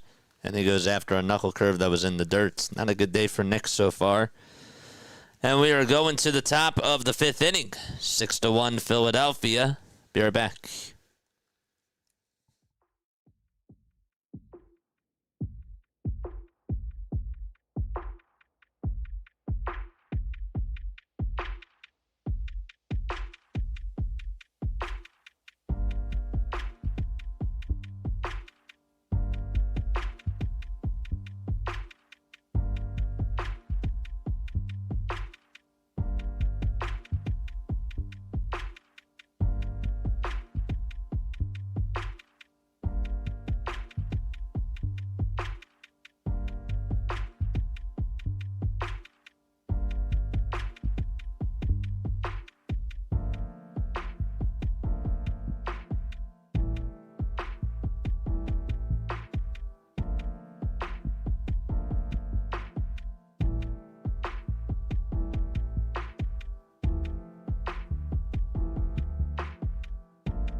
Wow, we got Kathy tuning on in. We got Serena tuning on in.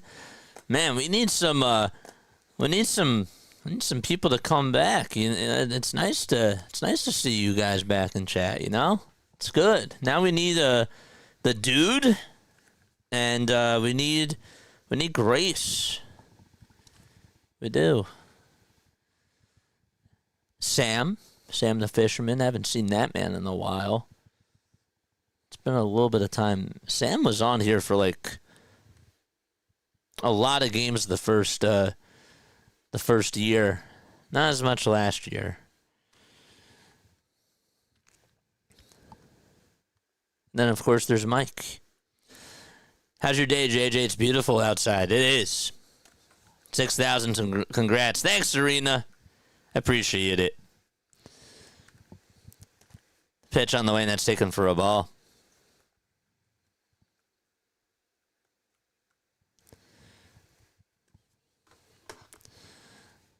One-0 pitch. This one's popped up over towards the second base side. The catch will be made by Bryson Stott. Pete, haven't seen much of. Oh, he was just on here. And he was on here a couple of days ago, and he's on here a lot. I've been seeing them. Cooper I haven't seen in a couple of weeks. Pitch on the way. Swing and a miss. Heavy at work today, JJ. Just checking on in. Phillies lead 6-1. Alec Bohm just had a 2-run single in the bottom of the 4th. 0-1 from Luzardo. And it's taken up high for a ball. Luzardo's looked very good today. 4 1/3, 8 strikeouts, 5 hits allowed, 1 earned run. Kyle Schwarber hit a solo homer. Max Kepler had an RBI double. Baumholtz also had an RBI ground out. And JT had an RBI single. So the offense so far today clicking. So far, so good. Colin's here. What's up, Colin? 2-1 pitch. Catches the inside corner at the knees for strike 2. Afro Legend is always here. I'm always here, just not in chat that often. You've been coming on. I've been seeing you for the post-game shows. You've been on here. 2-2 on the way. Popped up over towards the first base side. And it'll travel out to shallow right field. Stott is there. And I'll squeeze it for out number 2.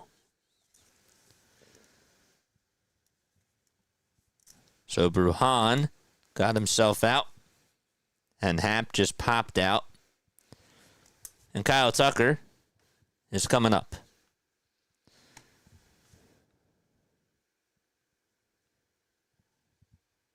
Two outs. And the pitch. It's outside and low for a ball.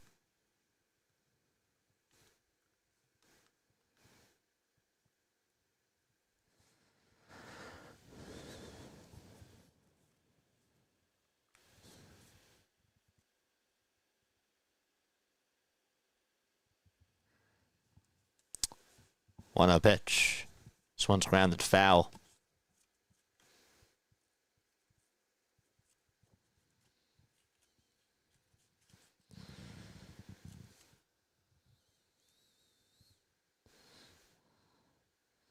One.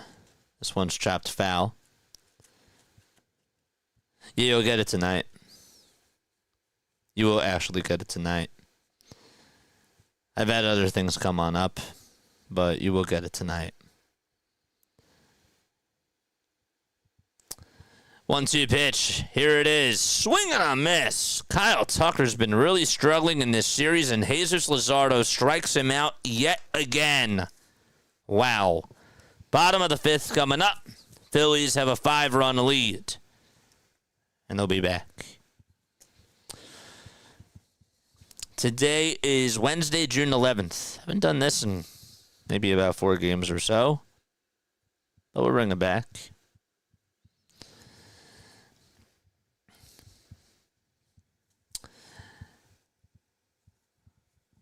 On this day in Phillies history,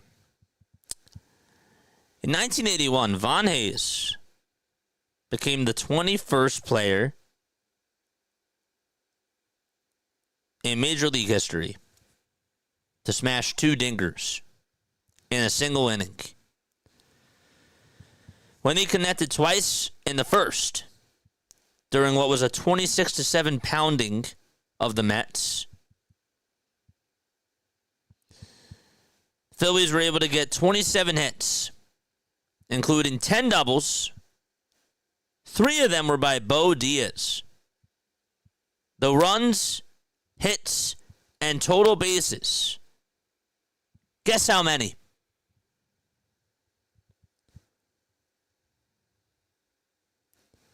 They're all team records for the Phillies and records for the most given up by the Mets. Guess how many total bases the Phillies had in that game on this day?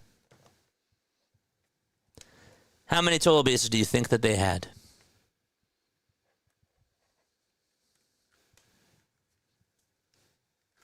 Anybody? Anybody want to take a wild number? 37. You're actually close. You're not far off at all. 32. We're getting colder. 35. A little bit warmer. 40. Okay, now we're getting warmer. We're getting really warm at 40. More like 120. The pitch. And there's a foul ball. 48. You're so close, Michael. Michael's the closest. 46. You guys are both close. 1 ball, 1 strike. You guys are so close. 47. Good job, Larry. 47 total bases. 1 ball, 1 strike. And the pitch. It's in there for strike 2. 47 total bases in that game for the Phillies. 1-2 pitch. Fouled off. Butterfly, you're the best.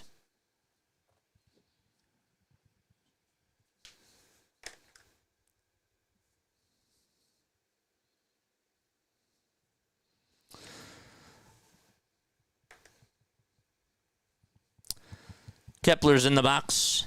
Ben Brown's still pitching, by the way. And he fires the 1-2 high for ball 2. It's at 98 miles per hour.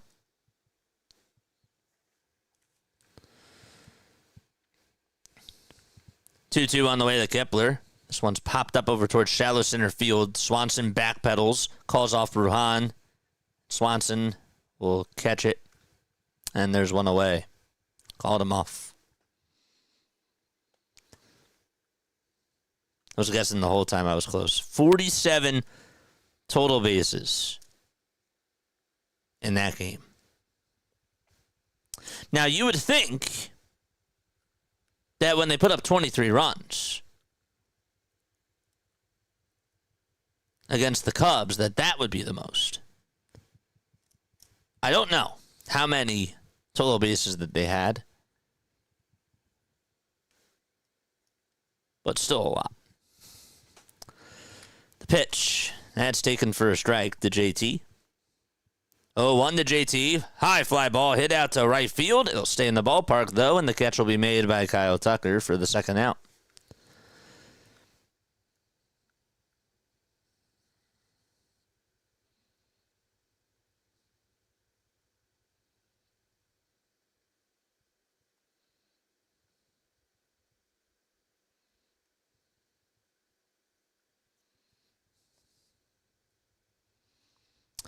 Happy birthday to Jorge Alfaro.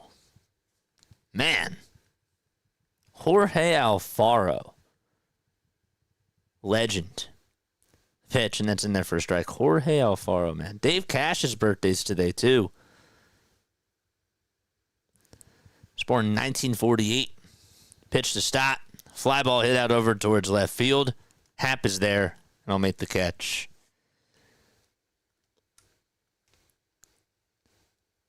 And we're going to the top of the 6th. So 1, 2, 3 go to the Phils. They still lead at 6-1.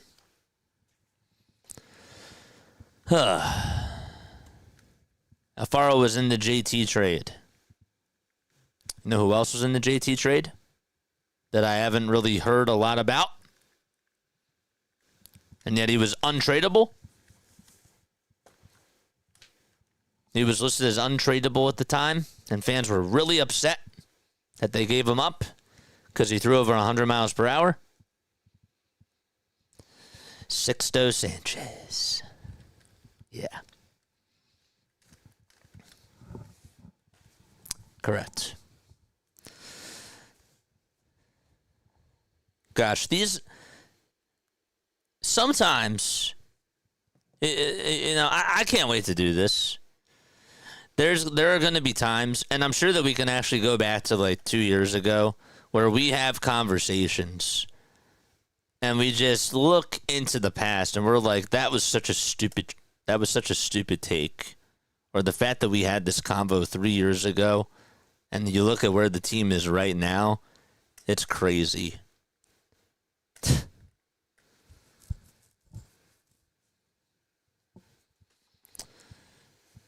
But I bring that up because what was the conversation a couple of years ago?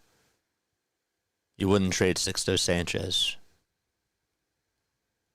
And we were talking about the headlines were, I wouldn't trade JT for Babe Ruth. Those were the quotes from John Middleton. Don't forget to like and don't forget to subscribe, folks. We have 150 people tuning on in. For an afternoon game, that's pretty good. That's pretty good. We're at 85 likes. We need 15 more to get us to 100. We're in the top of the 6th. The pitch on the way, and it's in there for a strike. All we need is 5 more wins to catch up to the Mets. Well, you're forgetting the important thing. 0-1, fouled away. 5 more wins and 5 more Mets losses.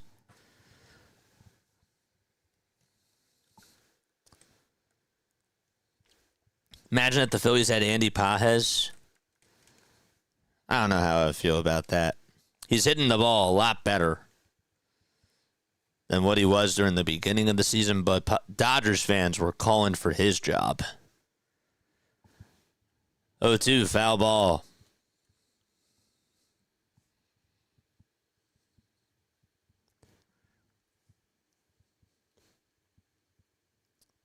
The pitch. It's taken for a ball. The Cubs have a 21-15 record on the road. They're 41-26. 1-2 on the way. Swing and a miss. 10 strikeouts for Luzardo. 10 Ks for the Lizard. Wow.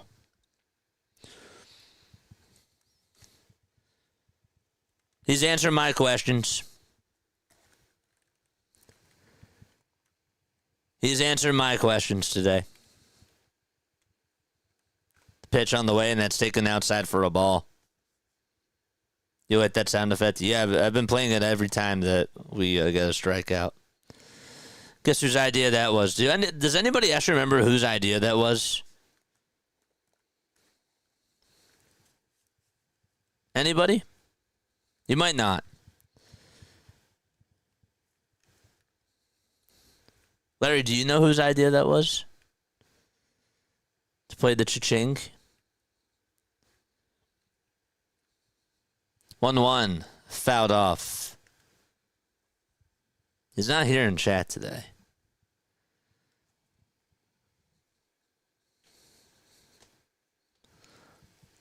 One ball, 2 strikes. I don't remember. It was Darth Pooh. It was Darth Pooh. 1-2 on the way. Another foul ball. Was it Mike Green? No. It was Darth Pooh. Good guess, though.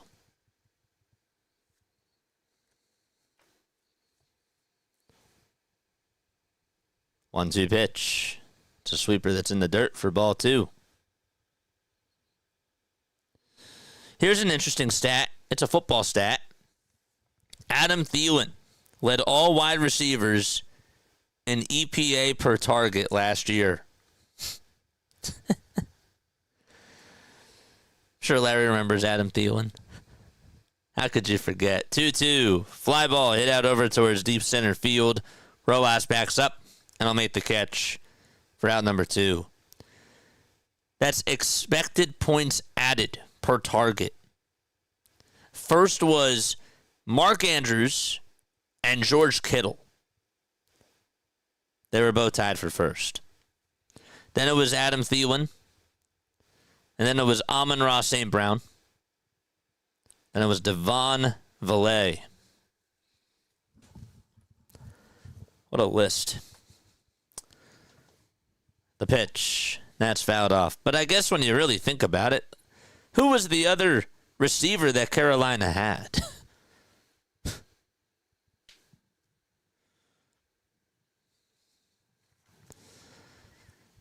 0-1 pitch. Another foul ball. Thielen once had 9 straight 100-yard games for the Vikings. Yep. Guys had him and Stephon Diggs.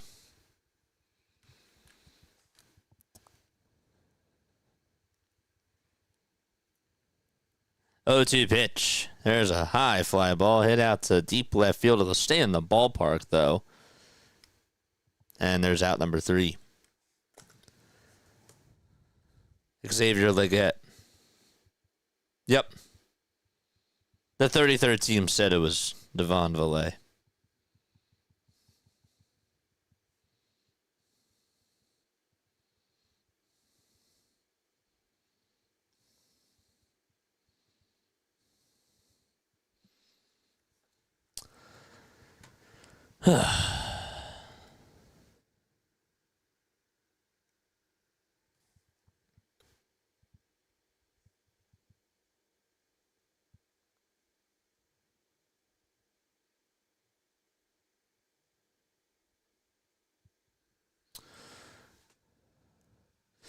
I wouldn't mind having Thielen back as wide receiver 3. See, this is why I make the comparison of, you wanting Thielen back, you wouldn't mind getting him back. The way that I look at that, I look at the same way as Reese Hoskins. I know that first base is not a problem, but I want another bat. I want another right-handed bat back. And if I were to get Reese back, I really wouldn't be opposed to it. Because right now we need another bat, clearly. A guy that's going to show pop and hit home runs. And so that's kind of how I look at it. But then I guess when I'm thinking out loud here. But you look at that home run stat sheet that I just said, 21 for Kyle Schwarber and 9 for Bryce. Right? 9 for Bryce, and he's your second guy. You need, at that point, Bryce is not your wide receiver, too. He's not your second. He can't be your second best hitter if he only has 9 homers. So then I guess that we need to fill in the gap. It would be different if Bryce had 18 homers and Turner had 12 and Schwarber had 22, then yeah, maybe the Reese Hoskins would be sort of like wide receiver 3. But I don't know. Maybe that comment made no sense. It happens when you talk on average of 3 hours and 18 minutes a week. That's what tends to happen. There's no first baseman 3 in baseball. I'm not saying first base, but I'm saying in regards to his impact.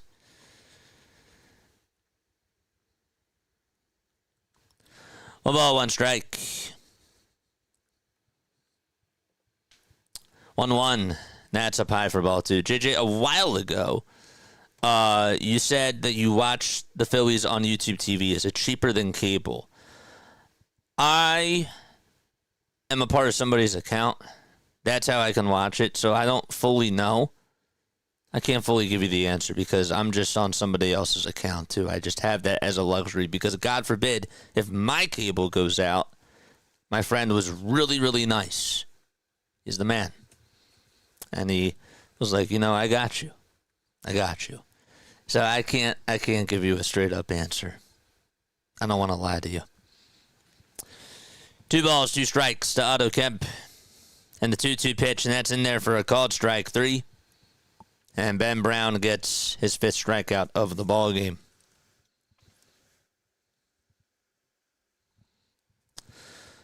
In the bottom of the 6th.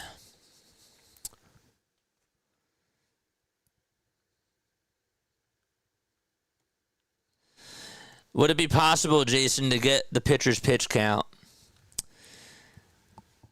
I'd have to see. I could play around with that. Not on the Sports Scores bot app, though. That'd be through a third party. That'd be a little bit tougher. The pitch on the way, and that's in there for a strike.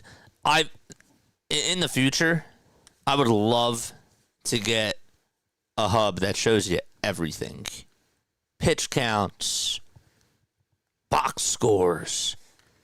I mean, I would make my own. But I'd have to have a team for that. The ball's 2 strikes. And the pitch is fouled off. 93 pitches, though, for Ben Brown. I could ask them.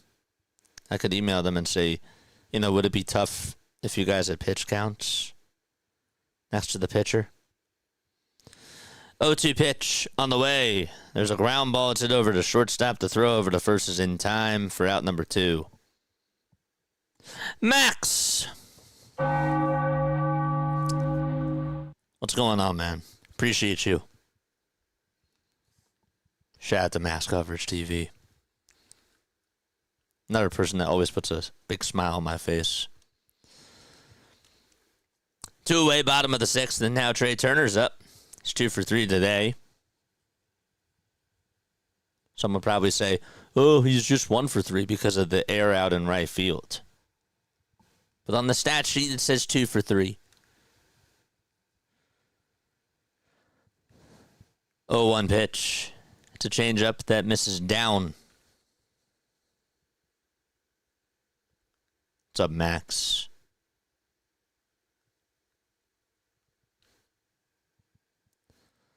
One pitch. That's taken up high for ball 2.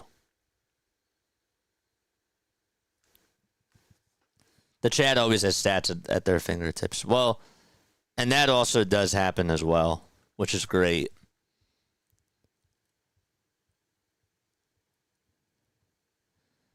Two one to Trey. That's a foul ball. Just getting off of work. Just wanted to stop in and say and hang for a little. Max, you can hang out with us anytime. Anytime. Any time of the day. You're always welcome on here. 2-2. That's down in the way for ball 3. Sit back, relax. Don't think about those Yankees. And just come chill. 3-2. That's inside for ball 4. And so a 2-out walk issued by Ben Brown, and Craig Counsell's going to make a move. And we're going to have a call to the bullpen.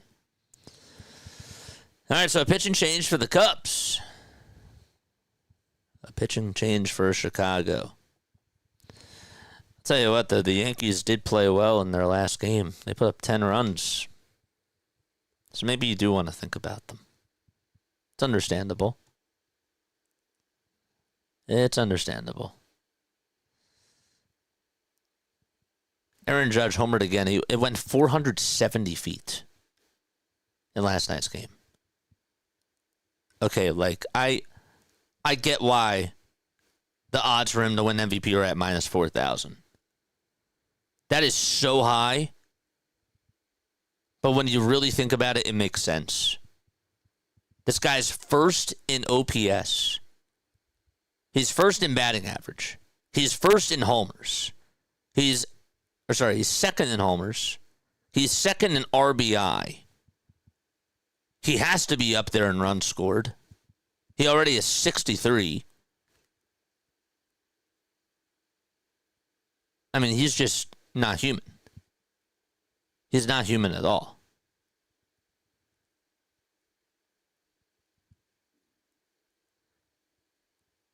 He's second in runs. He's first in hits.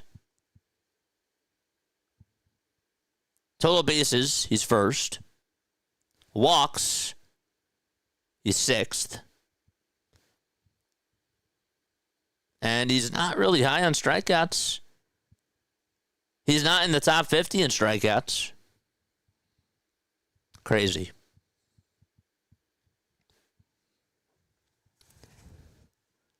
Absolutely crazy.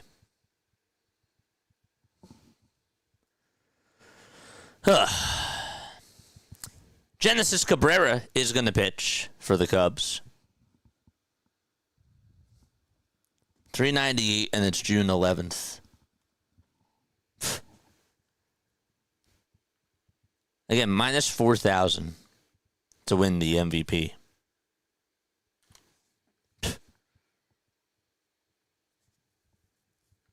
You bet $2 on that thing, you're getting the $2 back. Kyle Schwarber is up at the plate. He had a nuke earlier in the game, 2 at-bats ago. Judge is goated. Even that right now is an understatement.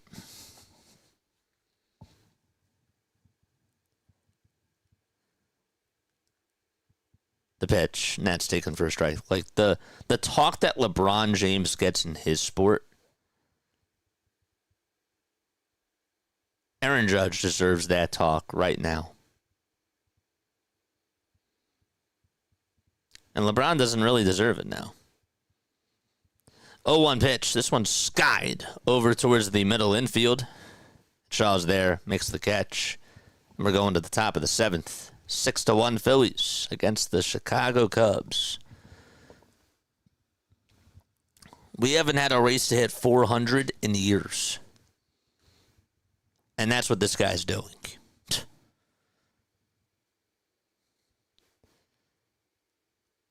I wonder if Judge had a chip on his shoulder after Juan Soto left. Because even with what he was doing last year, was also ridiculous too.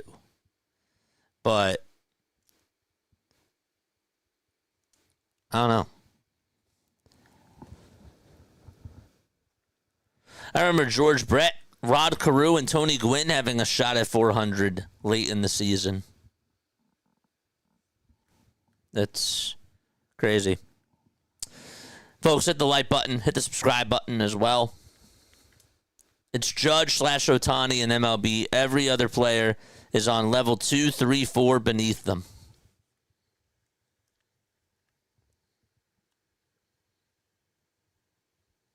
You're right. And it's a shame because Cal Raleigh is having a phenomenal year.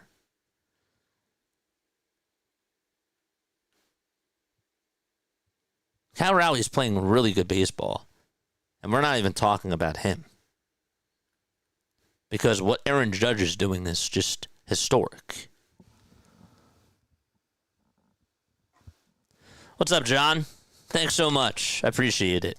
Folks, if you guys want to text on into the hotline, if you want to join in on these conversations that we're having, feel free to text on in. We also are going to be live for the postgame show. We pretty much have been staying on live for about an hour after each game. I know some people get tired and they're like, I'm content fatigued. I just tuned on into 3 hours of my life watching this team get killed.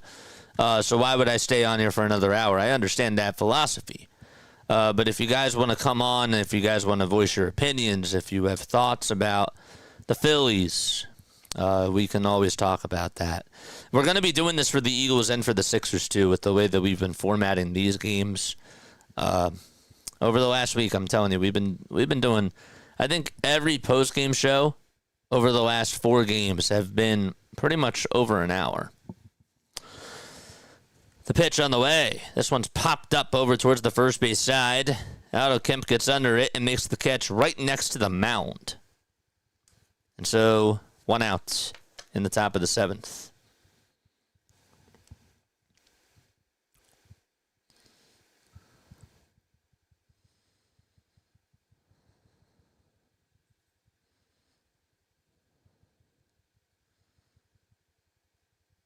One out.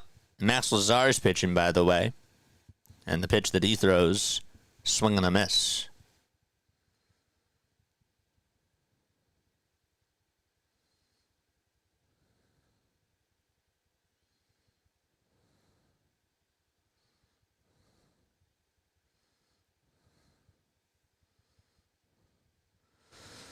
Oh, 1 pitch. Line drive into right field for a base hit. And Castellanos plays it on the ground. And there's an opposite field single. Over 42,000 in attendance today. It is a sellout.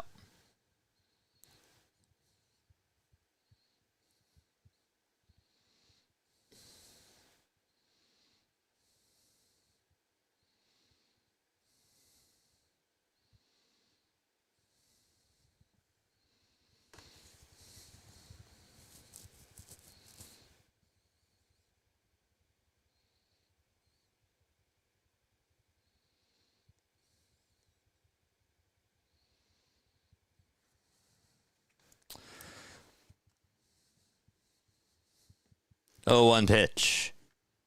That's high for a ball.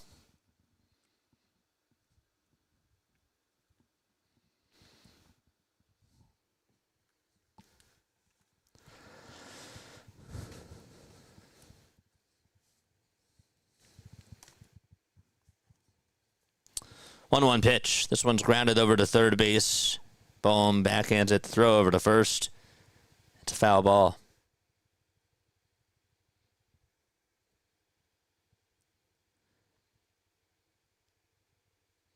It is a foul ball. Couldn't tell that it was ruled a foul ball, but because the umpire wasn't even in the way. Looked like it was going into foul ground, but wanted to make sure that I had that correctly.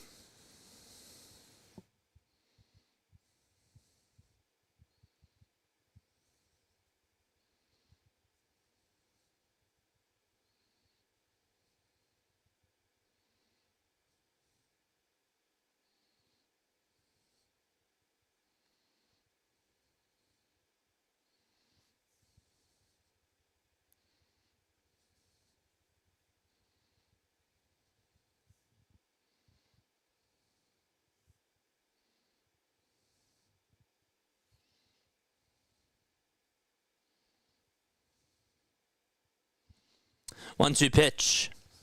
And that's taken up high for ball two. No, I did not, Max. I did not do that. I didn't do that.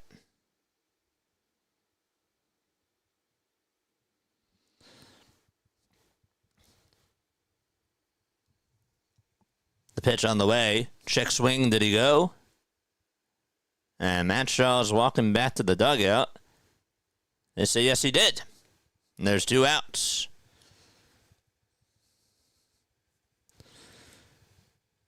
So 2 away in the top of the 7th.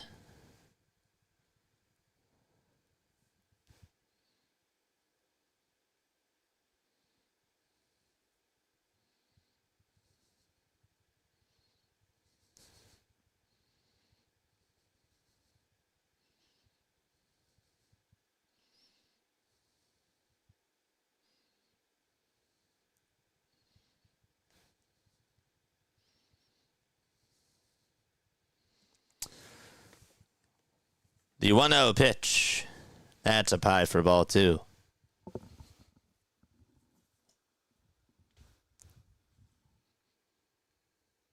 Two balls, no strikes.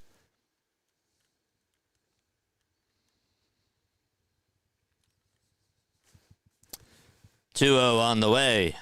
Fouled off. No, I have not. I have not checked those out. Sorry, I was distracted by something. I got distracted by something.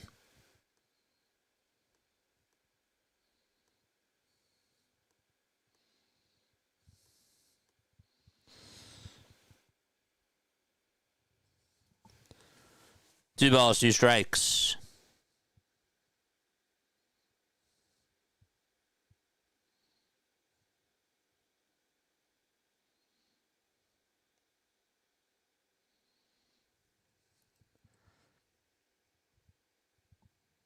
Two pitch. It's up high and away for a ball. And the count's now full. I'm interested to see how you guys answer this trivia question. I'm very interested.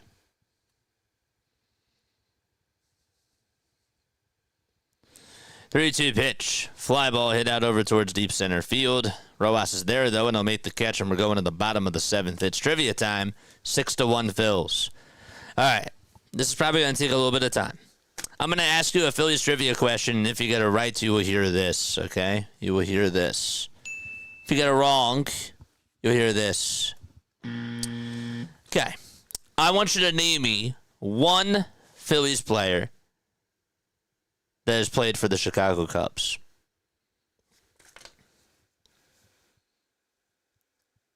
You can name more, but I'm just curious to see what you guys answer. It could be current or past. Sandberg. Schwarber. Ivan DeJesus. Is Ivan DeJesus one of them? Ivan DeJesus.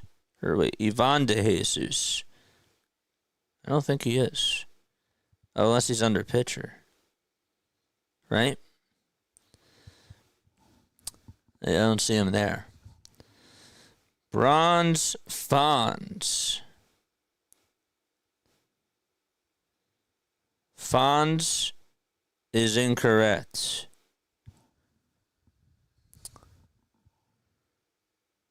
Lee Ella.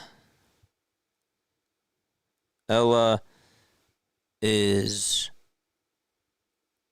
not on here. Are those pitchers? No. Okay. Sandberg is correct. He was a shortstop and definitely played for both teams. Jenkins. Did Jenkins play for both teams? Fergie Jenkins did. Good job.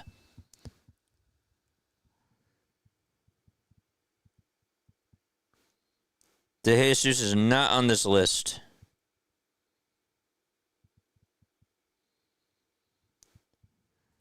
Bottom of the 7th, and the pitch is down for a ball. Castellanos. Milton Bradley. That is also correct. Actually, wait, hold up. That is actually, I'm sorry, incorrect. You're probably thinking of Marlon Byrd. Marlon Byrd would have been correct.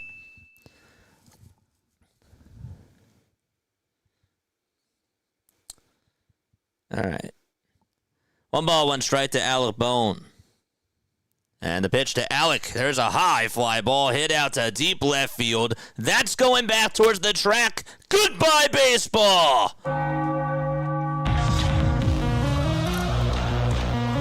He's finally hitting the ball.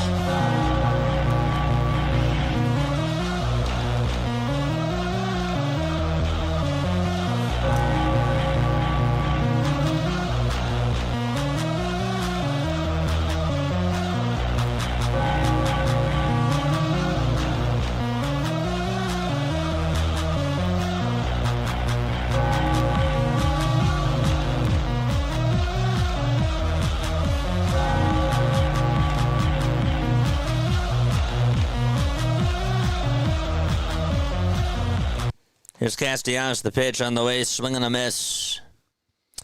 Morandini.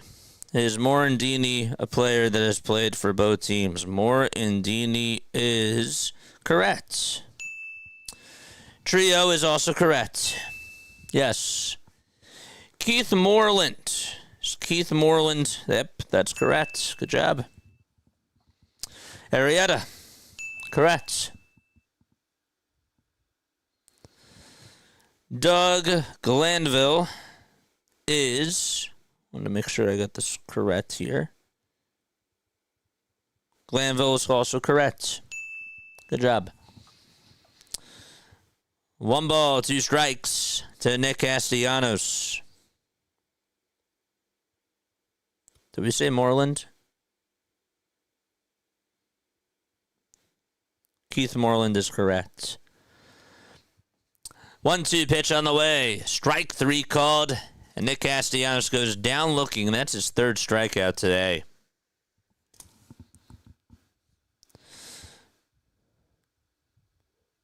The list is wrong, says Larry. He was a shortstop. He played for both teams. Ivan DeJesus. Did Ivan DeJesus play for both teams? 1 out. And this one's grounded foul. He played in Major League Baseball for the Dodgers, the Cubs, the Phillies, the Cardinals, the Yankees, and the Giants. Don't know why he wasn't on the list, but you're right. 0-1, foul ball. I don't know why he wasn't on the list.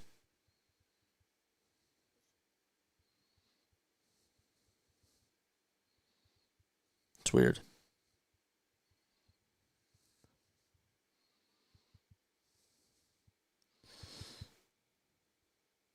Unless, no.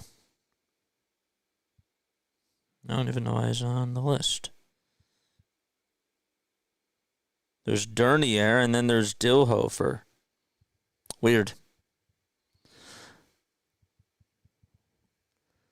1 ball, 2 strikes with 1 out.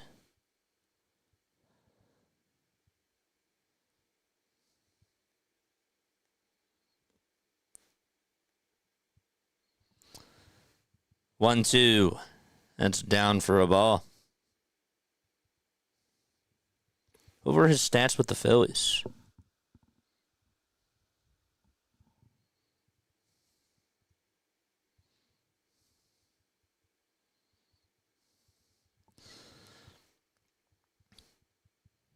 Yeah, weird. Very weird.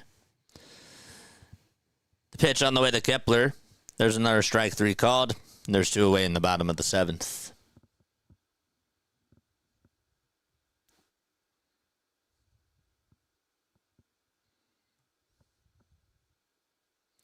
JJ, you get to choose one. You taking an outfielder or a relief pitcher? I'm taking an outfielder.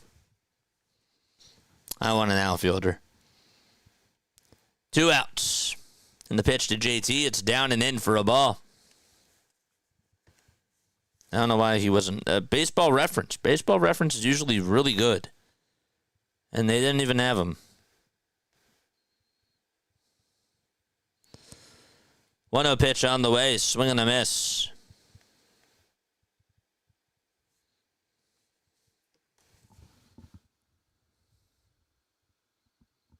You said Boa? Yep.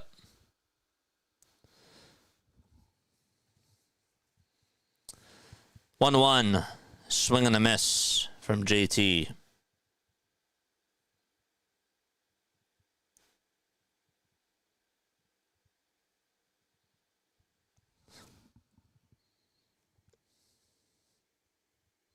It's a lot of people on this list. How about Tom Gordon? Remember Tom Gordon, Flash Gordon? D. Gordon's son?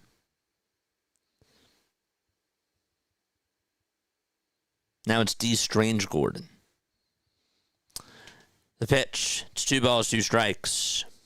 Could have said Craig Kimbrell. Could have said Chuck Klein. Could have went with Mark Leiter Jr. or John Lieber.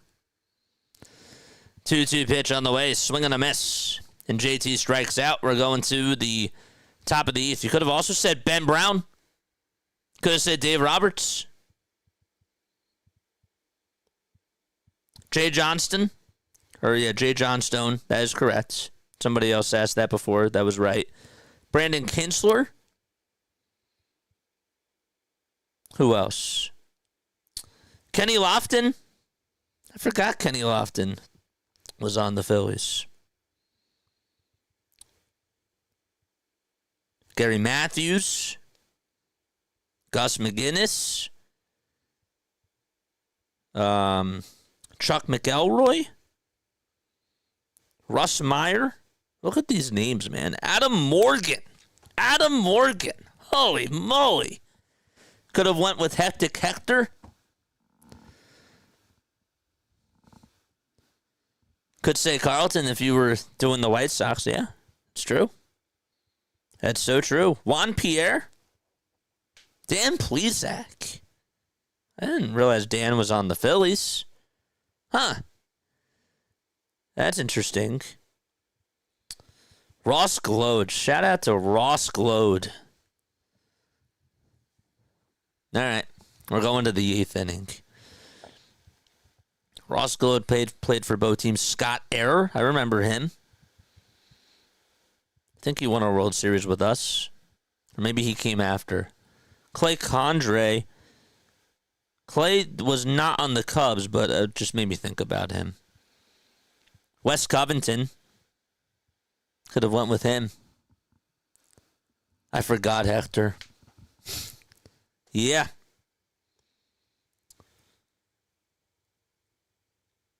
Marlon Byrd, Miguel Cairo. I remember he hit like a long home run with us. I think that was like a 15-inning game or something. Bill Campbell. Who else? Richie Ashburn. Somebody else did say Arrieta. Terry Adams. Frank Baumholtz. Played from 1949 to 1955. Could have also went with Grover Cleveland Alexander.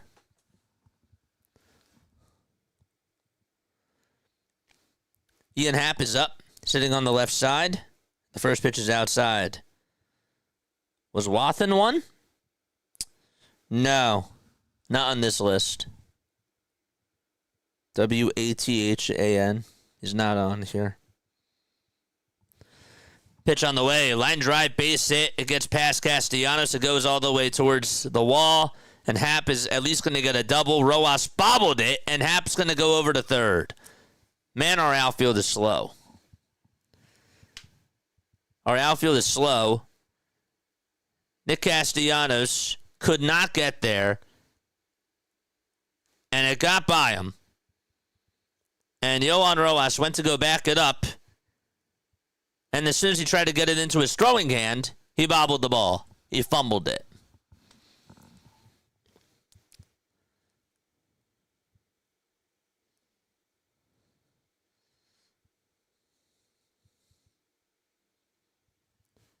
Here comes Kyle Tucker. And the pitch on the way, swing and a miss. So I guess that they're going to score that as a double. And an E8. Plesac, yep. Dan Plesac. That's correct.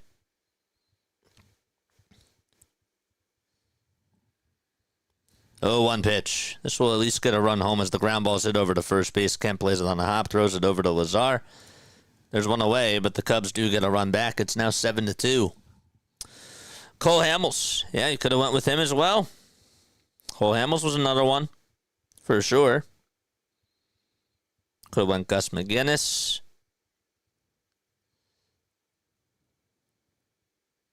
Willie McGill.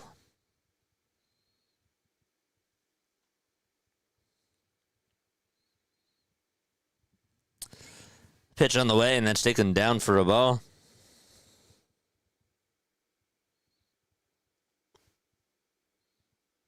Brandon Workman. Was Witten one? Witten was not on this list.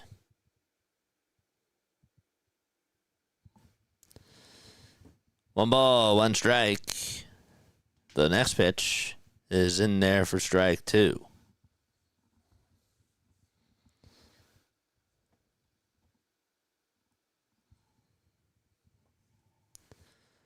One, two on the way. This one's flat out over towards left center field. Rojas gets under it and makes the catch. And there's out number two. Gray Gross. Not on this list.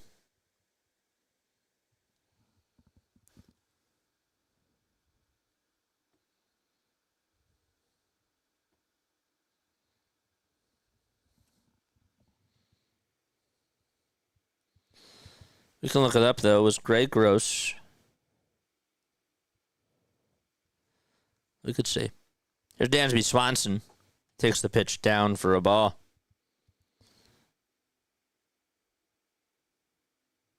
Gross was technically with the Cubs.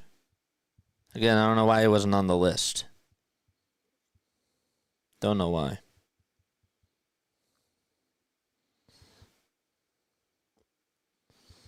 .77. He hit his first Major League home run, connecting on a total of 5 times with hitting .322. The pitch on the way. That's a line drive base hit out to left field.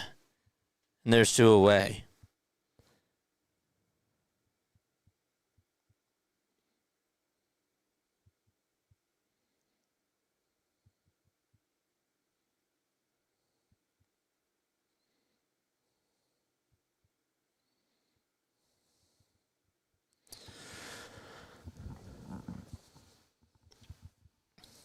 All right, I'm not going to get to all these names.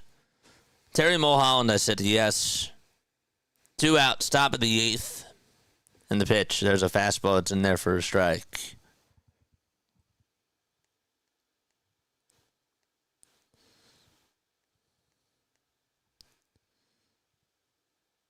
I'm not going to keep scrolling.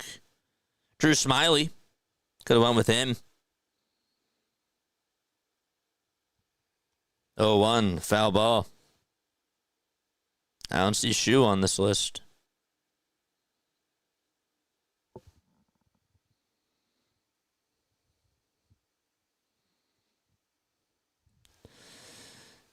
The ball's 2 strikes. Lazar comes set at the letters, kicks, fires. That pitch is outside for a ball. Last one I'll look up. Danny Jackson is also correct. About Larry Jackson.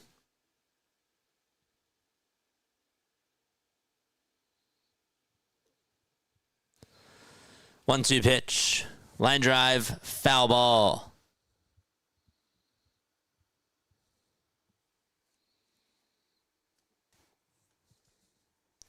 Don't forget to like and subscribe, folks. We're at 99 likes. We're in the 8th inning.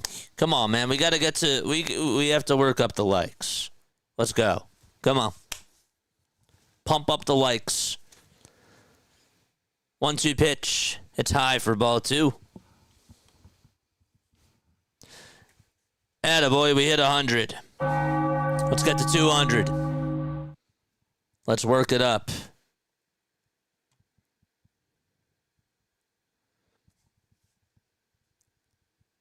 Two balls, 2 strikes. And the pitch. This one is flat out over towards right field. And the catch is made for out number 3. We're going to the bottom of the 8th. Phillies lead 7-2. All right. Just gave you 100. Great. Let's go. Can we get to 200 likes? To 200 likes. By postgame. By the postgame show.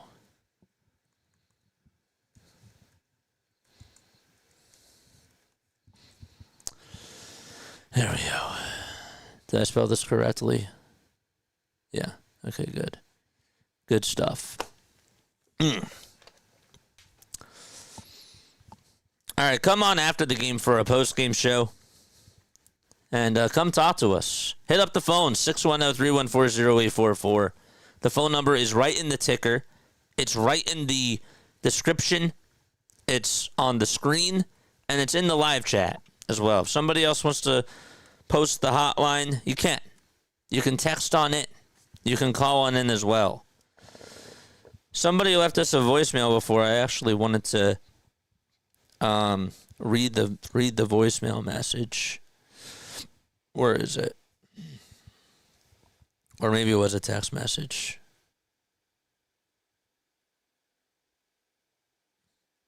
Maybe it was hit to the phone.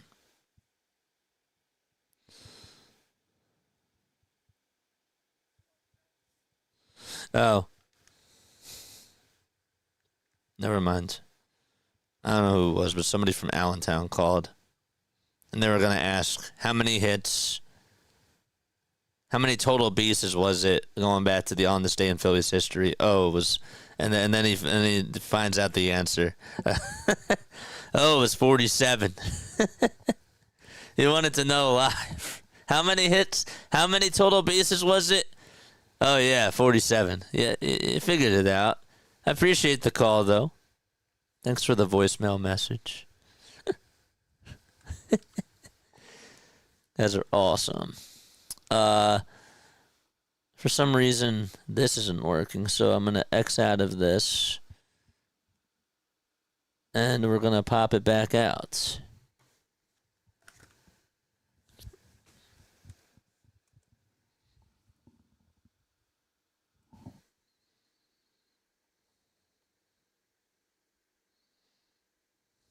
Let's cut this.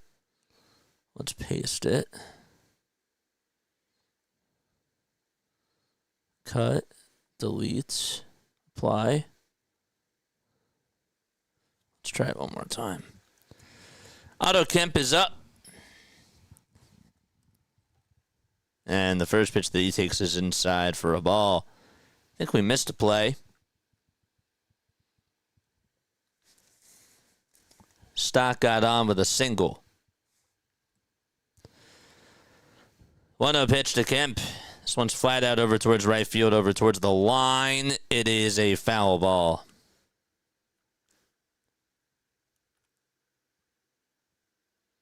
There we go.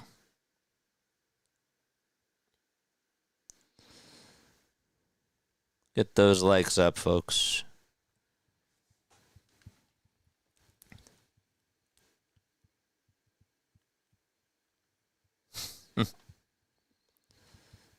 The 1-1 to Otto, swinging a miss on knuckle curve that just disappeared out of the zone.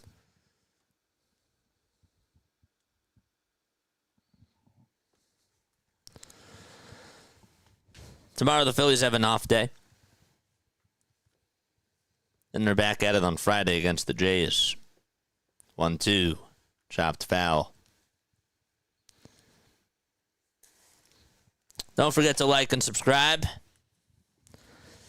Again, appreciate you all for being on here. I know it's like during a work day in the afternoon.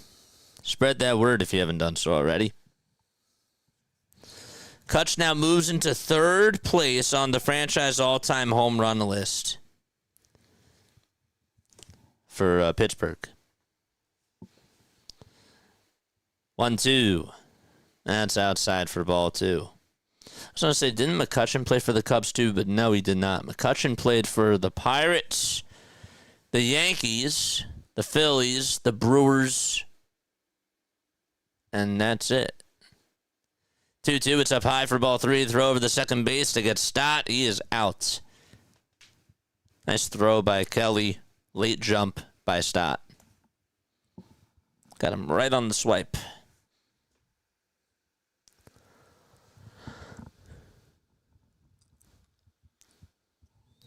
Right there. That throw was right on the money.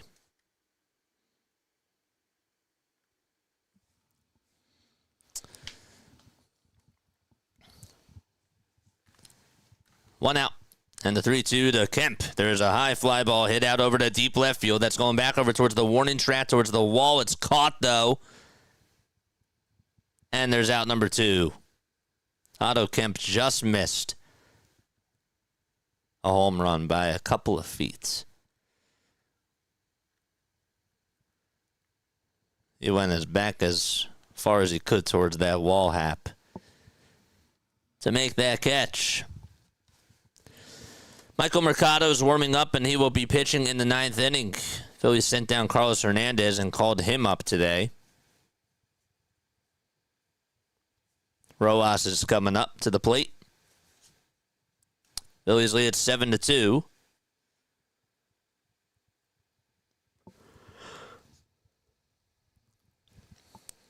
Pitch, Rojas shows bunt, takes it back.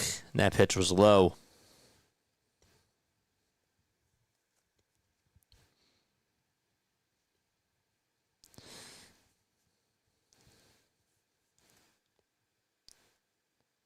The pitch. It's up high for ball 2. 70 of you have not hit the thumbs up button. Let's go. Let's go. This is Pomerantz pitching. Drew Pomerantz. 2-0 pitch. Down low for ball 3. This is the last time the Phillies are playing the Cubs, unless they meet during the postseason.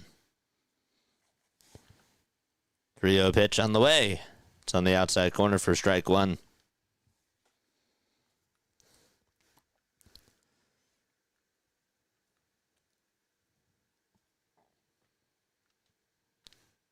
Three-one pitch. That was low, but it's in there for a called strike.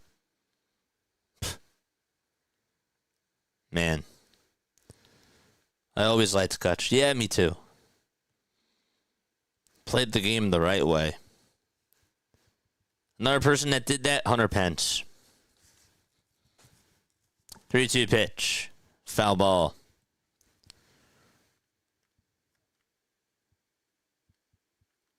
Hunter Pence was a good Philly.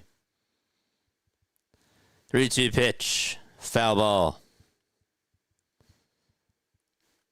If I were to like make a roster of just really good Phillies hitters that, weren't Hall of Famers, but were just really good players that gave it the raw, Hunter Pence would be on my team. 3-2 pitch on the way, swing and a miss. And Rojas strikes out, and we're going to the top of the ninth. 7-2 Phils. Who else would I put on there? I would put Carlos Ruiz at catcher. I would put Kyle Schwarber in the lineup. I don't know if Kyle Schwarber is going to be a Hall of Famer. Who else would I put there? I guess at third base you put Maikel Franco. Franco wasn't a bad player. Franco just had a lot of hype. But that's the way that I look at it. At short, I'm talking about too, I'm being biased because this is also during the time that I've watched baseball. At shortstop, I would maybe put Didi.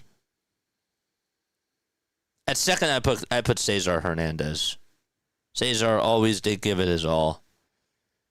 And he played a good second base. First base, I'm not going with Derek Hall. Who would I go for first? I don't know. Maybe Reese. Segura was a good shortstop. Gene did give it his all. I know that the whole Gabe Kapler thing comes back. Maybe I put Jay Bruce at first. And have Pence in right. We're just talking about like really good players. Aaron Rowan in center. And Vitorino in left. I don't know. Something along those lines.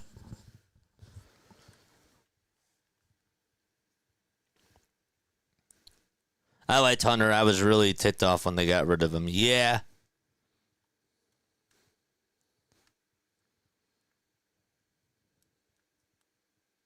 Manny Trio. Yeah, that's a good one.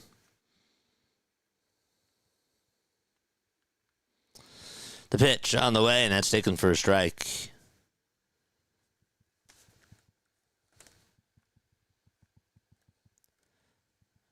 Oh, 1 pitch. It's down low and outside for a ball.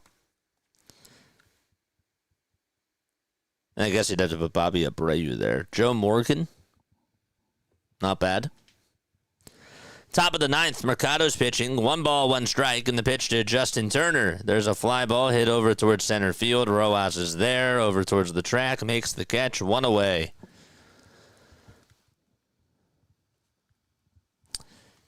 We will be live for a post-game show. It's before JJ's time.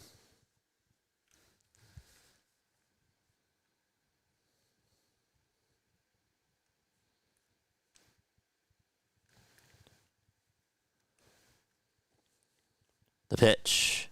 There's a strike. To Nico Horner.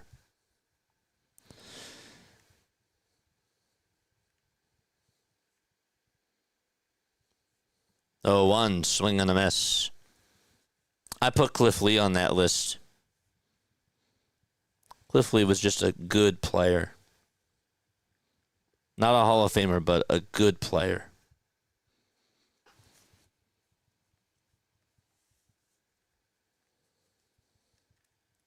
Maybe Luzardo's on that list too. But it's still too young. It's still too early.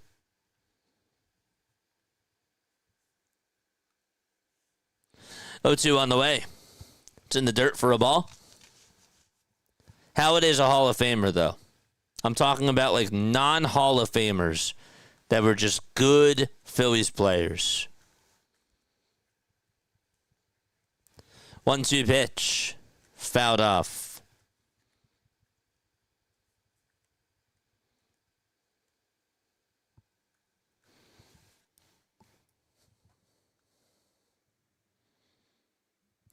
1-2 pitch on the way.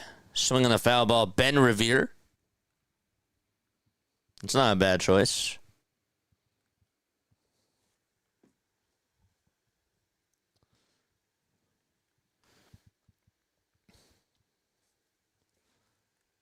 One, two. That's way up high for ball two. I mean, you got to put Bradledge on that list. You have to.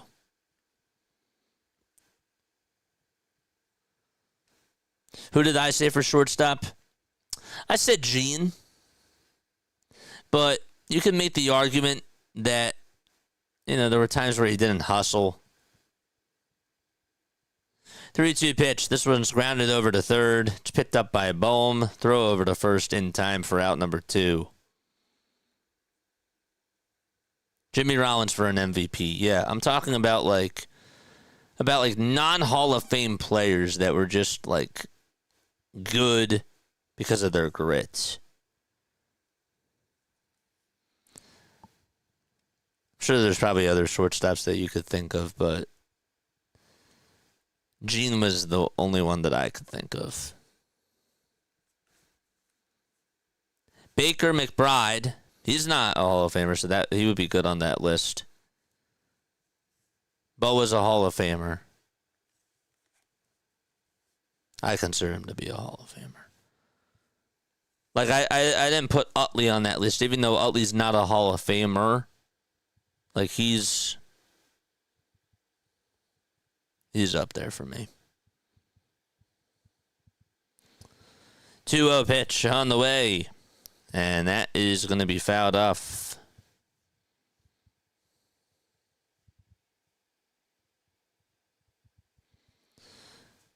But yeah, he's not. I know that Bo is not in the Hall of Fame. I guess you have to put him. Yeah. Not your typical Phillies players that you think of. Bo is not in the Hall of Fame. 3 balls, 1 strike. 2 outs, top of the 9th. And the pitch, that's a foul ball. JT might... I don't know if JT is a Hall of Famer. Is going to be a Hall of Famer or not, but he was really impactful with the Phillies.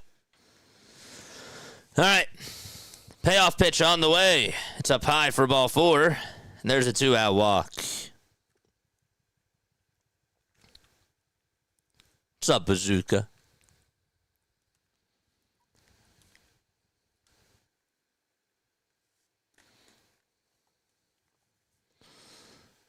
How about Michael Bourne?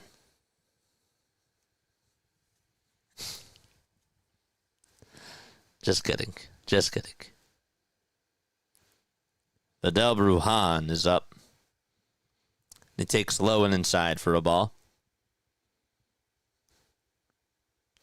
JT is going to be a manager someday. I honestly believe that. He's going to be some type of a coach. I'm with you there. 1-0 pitch. That's taken on the outside corner for a strike.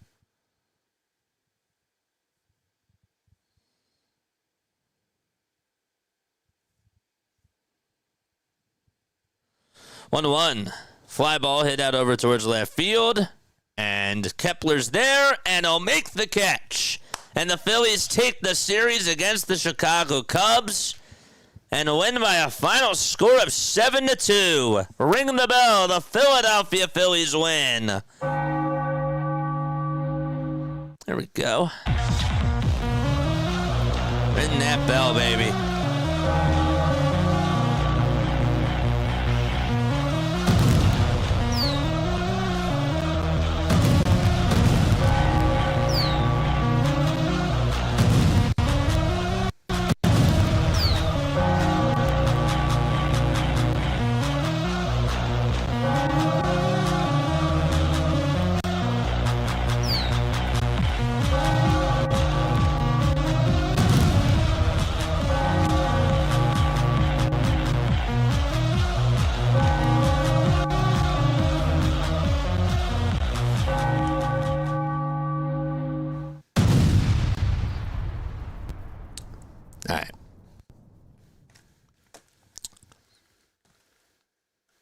Okay. Okay. All right. They won the series? Yeah. Okay. All right. They did it. They won a series, and they did it against the Chicago Cubs. It's 3:41 p.m. Okay? How you feeling? How you feeling? Okay? How are you feeling? I'm going to break it all down. I will be back in 3 minutes. But my thoughts, my overall thoughts, like my little tease for postgame show is this. Good win. Good win. Good things today. Luzardo pitched well. I'm staying grounded. I'm staying grounded. I'm happy that they won. It's actually a breath of fresh air. I'm sighing. I'm sighing. I have a sigh of relief. Luzardo gave me a sigh of relief today. The offense gave me a sigh of relief. And you know what? Alec Bohm gave me a sigh of relief today, too. I will break it all down. We'll be on for like an hour. Okay, call on into the show, 610-314-0844. And we'll be right back. All right? Don't go anywhere. Stay tuned.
graduated from Rowan University in the spring of 2022 with a sports communication and media degree.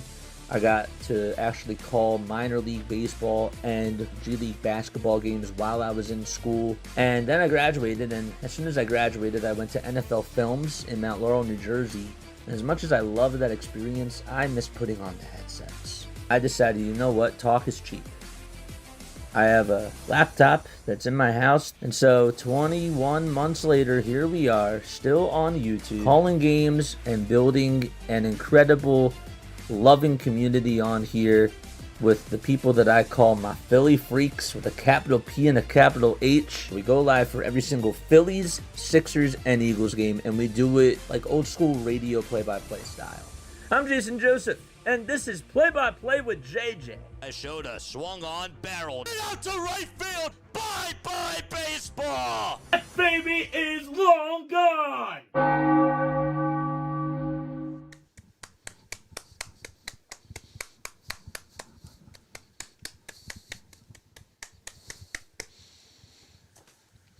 Some golf claps. Congratulations. Congratulations. You won your first series of June. Some golf claps. Not giving them a standing ovation. They don't need that. But some golf claps. That was okay. Okay. All right. Good start. Now you have an off day tomorrow. And then you have a series to take against the Toronto Blue Jays. Not bad. Especially after how you responded last night with a dud. I didn't expect them to win this game. But this was, to me, a game of a lot of questions. They had a lot of questions coming on into this one. And before I break down what all the questions were, hit the thumbs up button, hit the subscribe button as well, and turn on those notification bell icons too. And that way you know when we go live for every Phillies, Sixers, and Eagles game. We also do post-game shows on here as well. You can call into the show 610-314-0844. That is the phone number. That's the hotline. That's how you call on in. Before I get to your text messages, your YouTube chat messages, and even your phone calls, I will start off here. Jesus Luzardo. Whew. That was a sigh of relief and a whistle. The coaching staff said they think that they figured out what was going on. And I think today they did. This was the Jesus Luzardo I was used to seeing. He was tipping his pitches. The last two starts, this guy was tipping his pitches. And today, against a very good Cubs lineup, he only allowed one run and 5 hits. The sliders, that one sweeper that he threw to Kyle Tucker. Tucker, yes, he's been struggling. Thought it was going to go on the outside edge. No. That thing looked like it was going to go towards the outside corner at the knees. And it just absolutely spiraled into the dirt.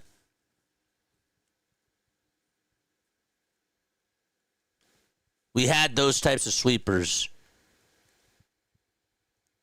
that we saw today. When he struck out Ian Happ in that first, it was Nico Horner. It was Nico Horner. Horner had a pitch. I'm pretty sure that the count was 2-2. Horner's pitch that he struck out on, if I remember correctly, it was a slider. Horner thought that it was going to just hit the inside corner. That thing just absolutely zipped in the dirt and inside.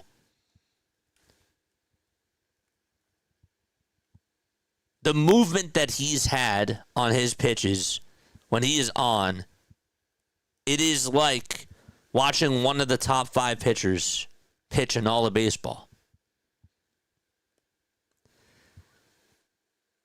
The questions about him tipping his pitches or him being hurt, they have shattered today. They are gone. There's no more questions. There's no questions. None. He was phenomenal today. He was a strikeout machine. I loved that 12-6 changeup that he threw to Matt Shaw. I'm going back to that at-bat right now. He's behind in the count, throws a fastball inside and high, counts 1-0.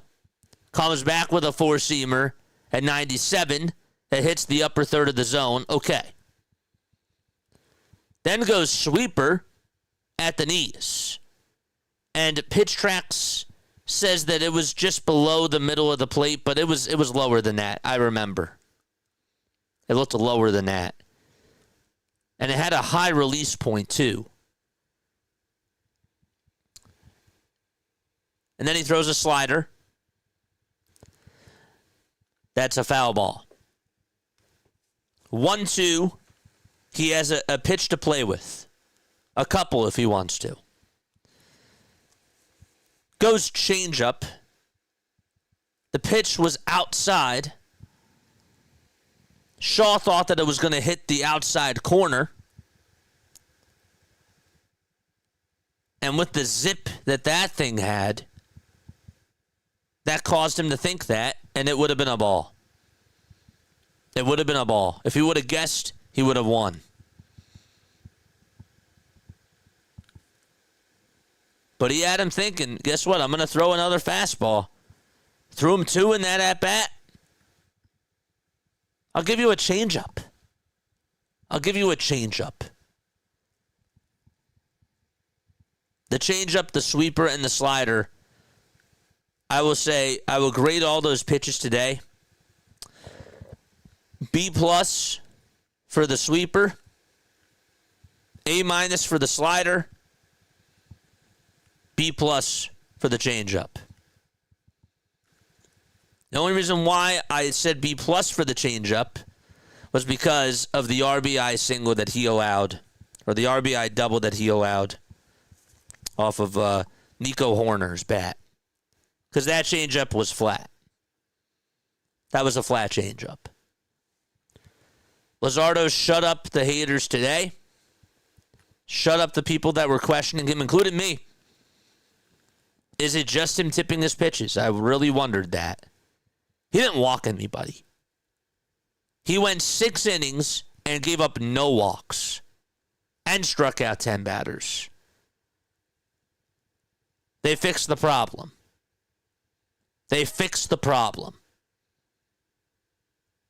You needed him to go 6 innings today. If you're not getting good production from your starting pitching, you're losing the ball game.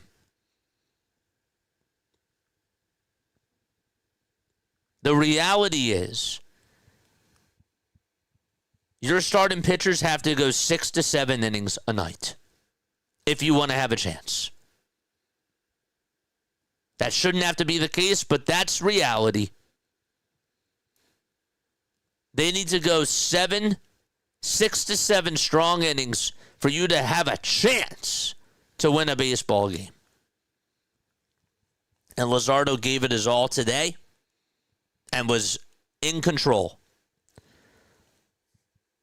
My favorite moment from Luzardo, and I have to dwell on this because this was a huge storyline coming into this game. What version were we going to get today? Because we heard about the coaching staff saying, okay, we think that we solved the problem. This was a test for them too.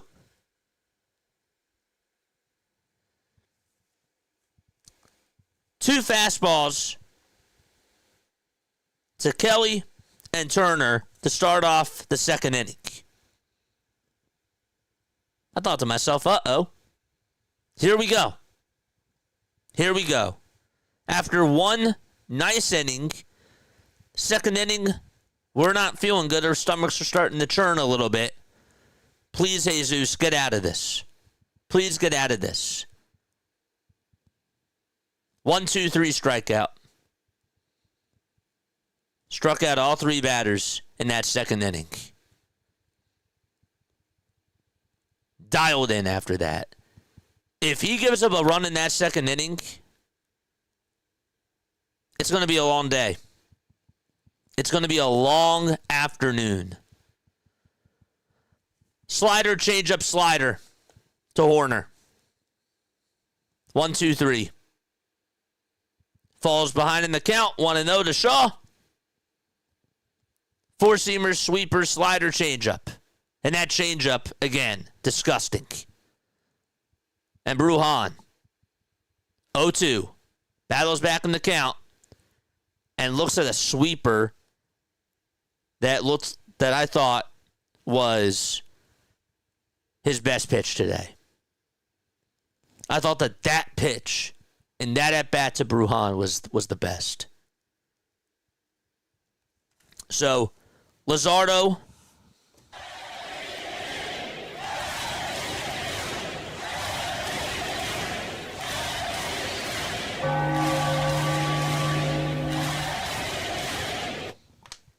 enough about him. I wanted to make sure I gave him love because that was a headline coming on into this game. It was really important for him to do well. Your top three hitters today, 5 for 10. Trey Turner, say what you want about the double. That's an error on Kyle Tucker. It is. He scored it as a double. Kyle had a nuke. Bad pitch by Ben Brown. Bad pitch by Ben Brown. 3-1, fastball right down the middle. What the heck do you think Kyle's going to do with that? This guy has been struggling all month. You don't throw him a fastball there. You just don't. He's going to hit a Titanic shot if you give him a fastball down the middle. It's batting practice for that guy. I don't care if he's 0 for his last 17. Good for Kyle, though, to knock that one out. How about Alec Bohm? Bohm's not hitting for power. But these last two games, he's producing runs. If Bohm can start producing you runs and give you a first half of what he was last year, that's needed. I don't know if I can count on that. But he's certainly swinging the bat a little bit better. We still want him to knock ground into double plays. They didn't ground into any today. There were no double plays today.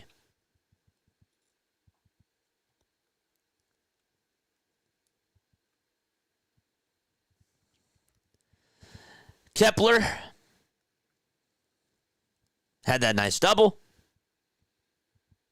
JT had a rocket that was hit off the glove of Dansby Swanson, or Nico Horner it was, and that would allow Kepler to score. The ball was deflected right off of Horner's glove. No chance that he was going to catch that. Good swing.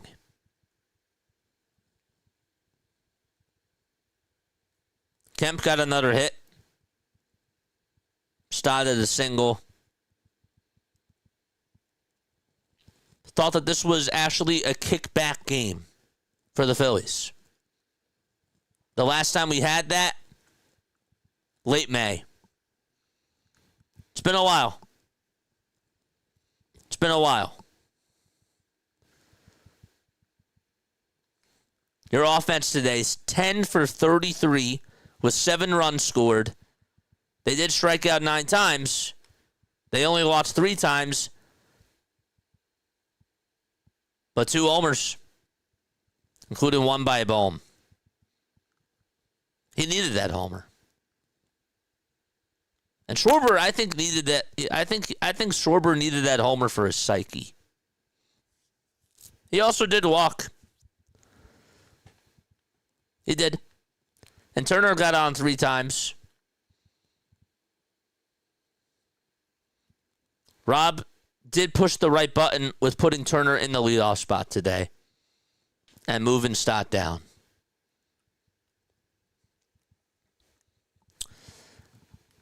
The bullpen. Let's talk about this bullpen. Lazar, 2 innings, 1 earned run. Casty has to catch that ball. Nick is slow. We're still talking about this outfield as if they need speed. And they do. They don't have that.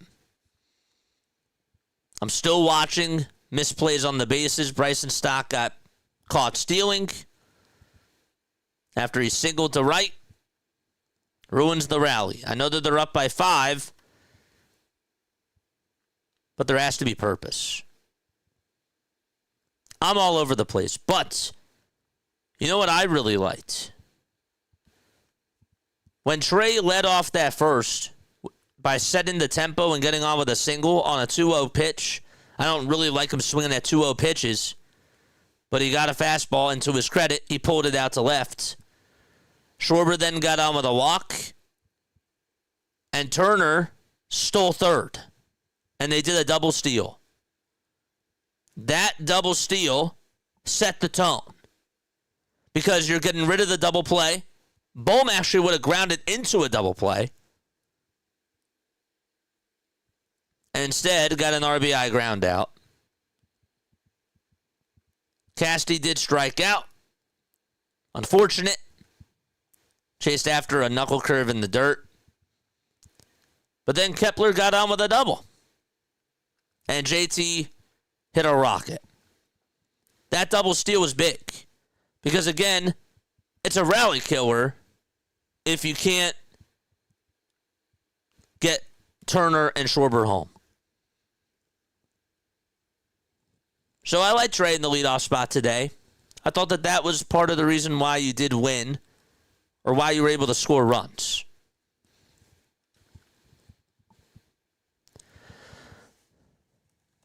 Casty had a bad day today.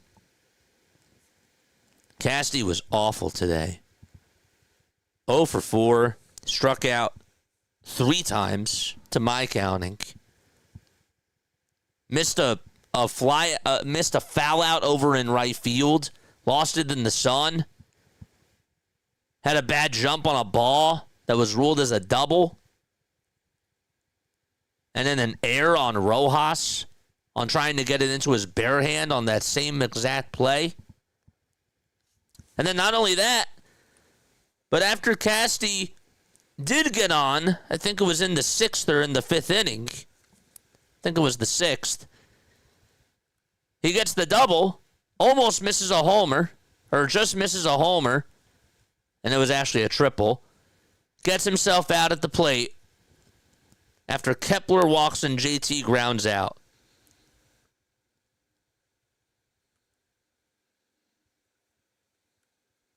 Or whoever it was.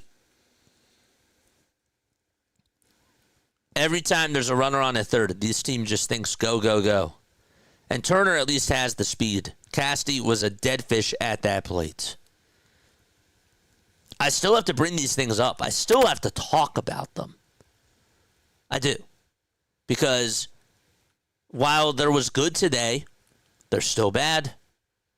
There was still bad. Head-scratching plays still across the diamond from this baseball team. Back to the bullpen, which was my original thought. Before I lose sight of this. So Happ gets that double. Whatever. Lazard didn't pitch bad. He didn't pitch bad. That was just the only quote-unquote hit that he gave up, so he was fine. They put in Mercado for the 9th. It worked. It got you by today because Luzardo did just enough. He did more than enough. He did what he had to do. But the Phillies got enough from him to be able to just do what they did for the 7th, 8th, and 9th. If Luzardo had a bad game today, they were going to push him. They were still going to push him. They were still going to push him and squeeze the lemon out of him.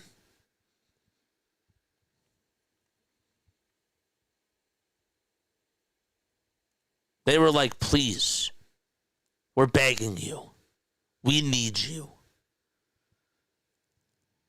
And he answered the bell. All right, let's get phone calls. 610-314-0844 is the phone number. And the question that I want to ask you all is, are you sighing? Are you still mad? Are you happy? After a series win against the Chicago Cubs, or just after this game, what is going through your mind? What's going through your mind? I'm not jumping for joy. This was a good series win. It was a needed series win. And my question is, how do you build off of this? You go on into Friday hosting the Toronto Blue Jays. And by the way, you didn't show up in that series. You have a chance, to go on into that series with a little bit of some swag. What do you do this weekend? That's my question. Doug says, yep, a series win. This team needed that. This team needed that. They did. Crowley says that they beat a good team, and this is going back to the end of the game. I remember I saw this. They did. They beat a good team. They outplayed them. They did. They outplayed them today.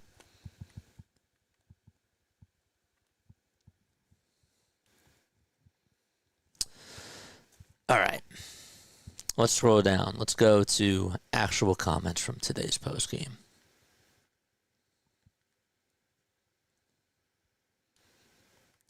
Sometimes, Doug says, sometimes I think we put a little too much into power, just get hits and produce.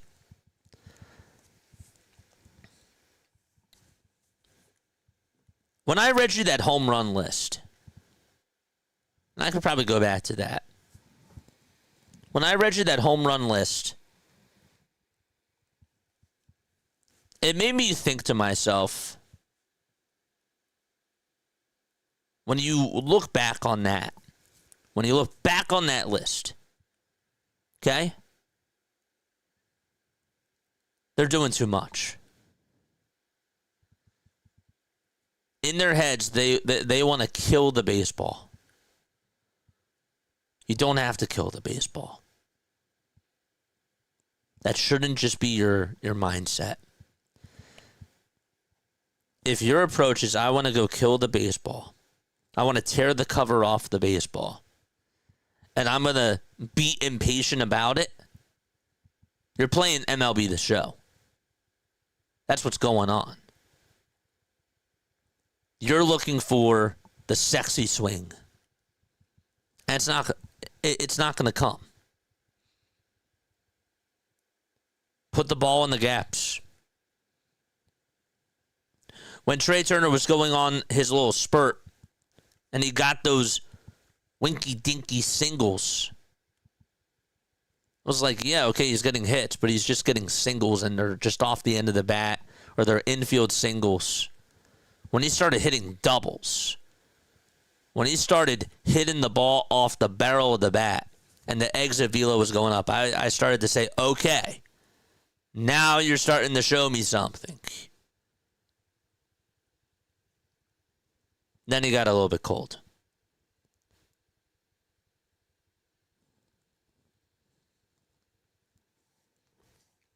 But the bottom line is that it's going to come naturally. Here's a text message from Chris in Utah. What's up, Chris? I'll feel better if we can win the series against the upcoming Blue Jays and then the Mets. Then I'll feel like the ship is back on, is on the right track. Of course.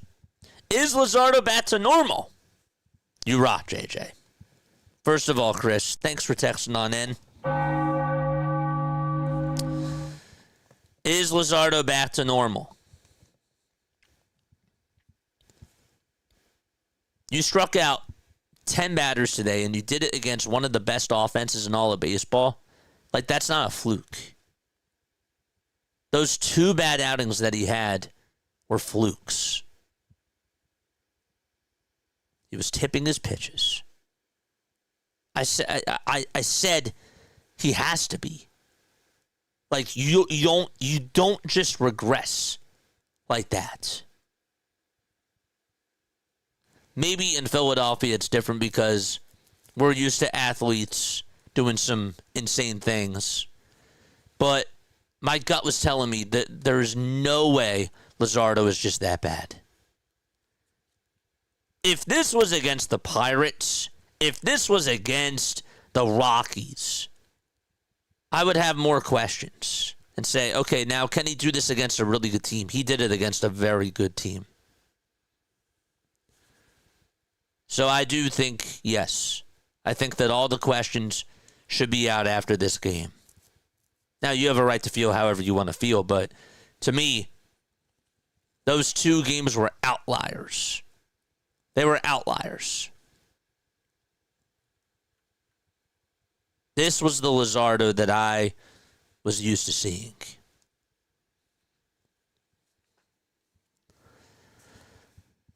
Very strong outing. What's up, Randy? I like the lineup.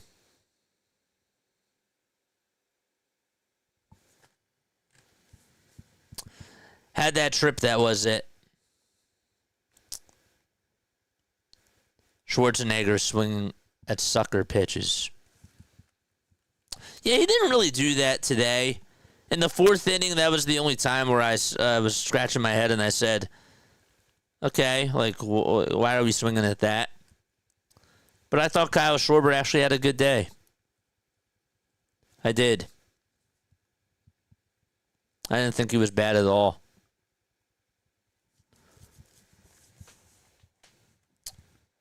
Relief.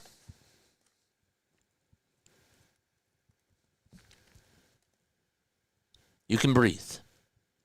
You can breathe. For now. For now, you can breathe. I'm not pumped. I'm not fired up. From all angles, you know, this was a series where you say to yourself, okay, they should have swept. Not going to go fully there today, but you should have swept.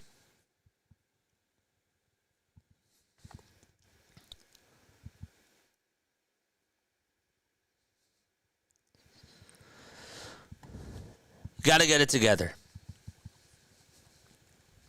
You got to get it together. And Rob didn't win you this game, even though putting in Trey was the right thing to do. I'll tell you what else was the right thing to do, Ashley, as well. Put Bohm back at third. leave Otto at first. I was with him there too. They took action with that. But that didn't win you this game. Luzardo won you the game. Luzardo won you the game, and the offense did enough. They did enough. 2 good homers, especially the Kyle home run. Like, that was a nuke. Bohms just got on out. Castellanos has almost got out. But there's a lot to be worked on. There still is a lot to do. Your 9th hole hitter is an automatic out. JC's hitting the ball better. Can't believe it, but he is. JT has actually put together a nice string of 3 games in a row. I'm happy for the win, but I'm not throwing up the championship banners yet, says Doug. And nor should you.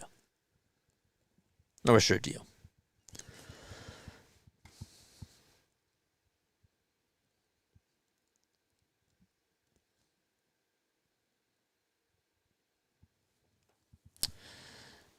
Who's pitching Friday?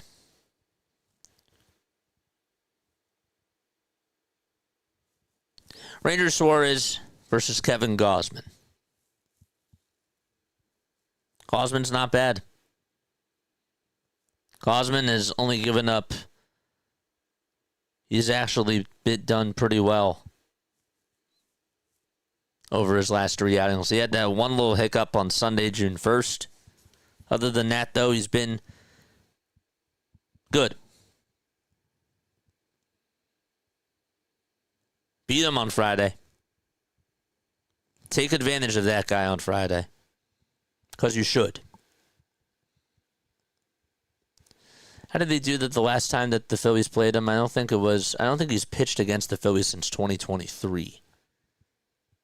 5 earned runs, 7 hits in his last time against the Phillies. 1 homer, 3 walks, 4 strikeouts.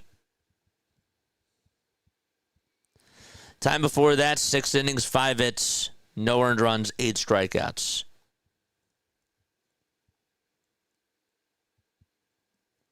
And then the time before that, 6 innings, no earned runs, 5 strikeouts. I'm hoping that the Phillies are patient against him. That'd be nice. Make the guy work. I didn't think that we swung at a lot of bad pitches today. And I thought that we worked up the count, especially in that first inning. Ben Brown was off. He was leaking oil to begin with. But I've seen guys that have been leaking oil, and the Phillies get themselves out. That's a baby step, but still a step in the right direction.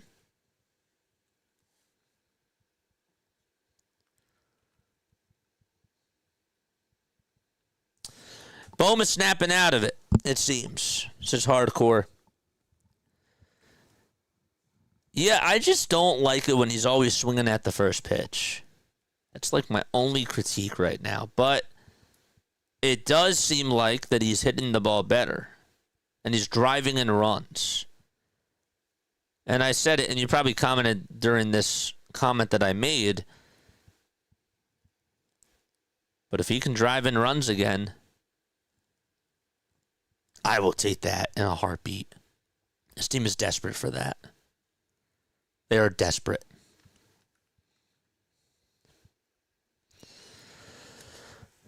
Phils have the talent. They just chase terribly. I don't even know if they have the talent. But that's another story for another day. I think we talked a little bit about it yesterday. I want to believe that they do, but that is that is a question. That's a question mark for me.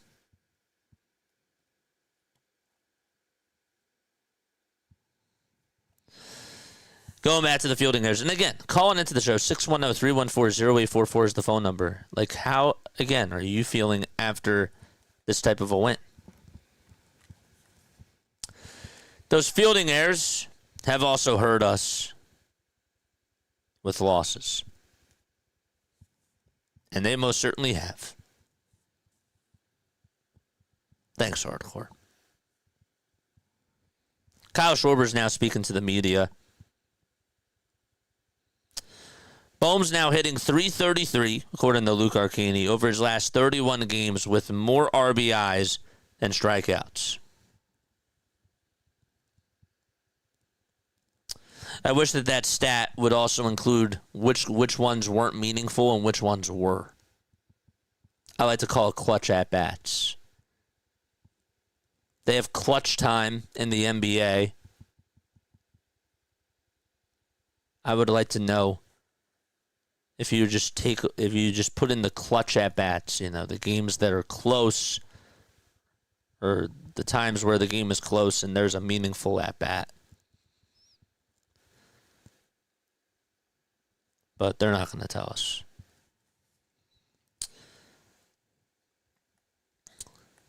Any quotes? Any quotes?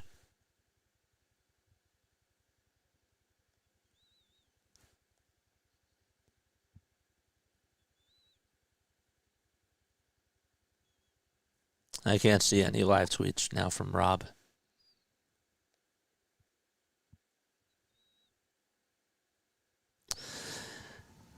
This is old news. Otto Kemp said after 2 nights ago's game that he hasn't bunted since a summer ball game in 2021, and it was a pop-up to the catcher. This is according to Luke Arcani. That quote right there tells me that it's not just the Phillies. It's not just the professionals that are doing this. Like, they're not doing this in the minors. Even when I watched the Jersey Shore Blue Claws, they weren't working on bunting during situational hitting. You're a minor league organization. You're a minor league team. You want to figure out what these guys can do. What can these guys do in certain situations? It doesn't matter about the wins and losses. What matters is getting these players to develop.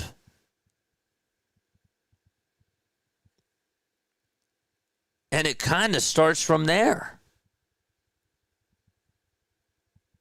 Just wanted to bring that up.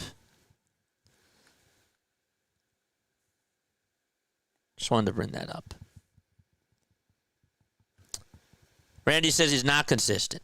And again, calling into the show, 610-314-0844. That is the phone number.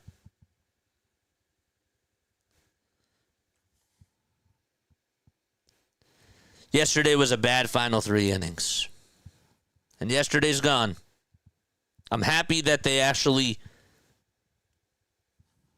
blocked out the noise and they played well today. They did. They played well today. And I think Hardcore is the one that said it, that the Cubs actually play a lot of afternoon baseball games. So that even makes this more impressive too. And the reason why is because there's teams that aren't used to playing a lot of afternoon games. And, you get to, I know that you can't make excuses, but you get to the batting cages earlier. It's a different routine. Batting practices earlier. You got to go to bed early the night before. And when you're not used to that, that plays an impact in your conditioning and all that type of stuff. So, this upcoming series will tell a lot. Toronto is a good team. Doug, again, we didn't show up in that series.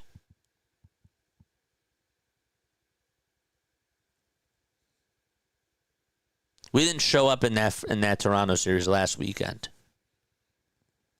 Punch them in the throats, figuratively speaking.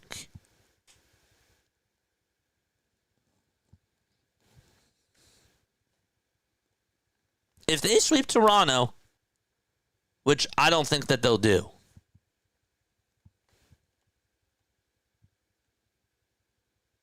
If they sweep Toronto, though, I'll say hold it. I'll say hold on a second. How are they going to sweep them, though? That's a good question. How's it going to look? I don't know. But if the result says sweep, maybe there's something to that. Getting a little bit optimistic. I've been seeing a lot of things going off on Sixers Twitter about VJ Edgecombe, how Tyrese Maxey flew out for his meeting. We're hearing a lot about that stuff now. But I don't care about that because right now we're doing a baseball postgame show.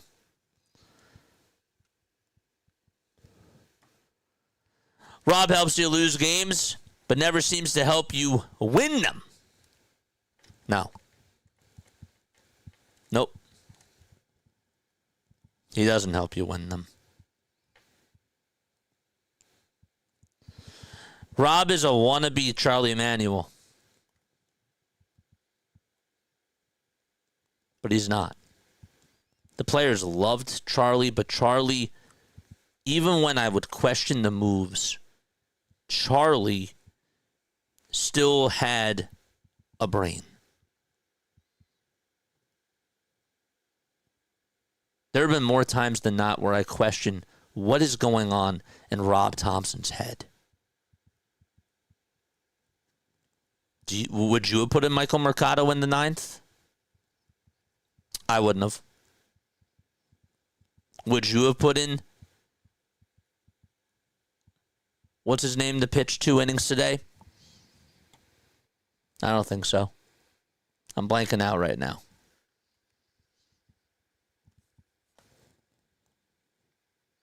It worked. That's all I can ask. Just make it work. Still wasn't the right moves. But it worked. Lazar went 2 innings today. And again, I know it says they gave up an earned run. That was Castellanos' ball. Sure. Don't allow a hard hit. That is also on you too, Max.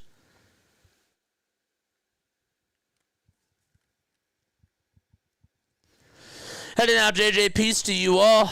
Catch you all in the next Phillies game. Go Phils. Thanks so much, Randy. Appreciate you. We still got 40 people tuning on in. This is great. This is great because we're still, locked in.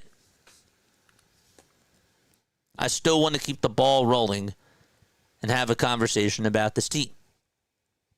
And you can still call on into the show. We've been making these post-game shows longer, not just for me, but for you guys. You understand? We're doing this for you. James, what's up, dude? JJ bringing us through the turnaround. I don't know if this is a turnaround or what, but every game now, I said from yesterday, we're going on in with just the mindset of not getting emotionally attached, but letting them absolving what they're doing. Just absolve it and take it for what it is. Don't get emotionally invested. Just take what they give you and then digest it. Digest and dissect what's going on.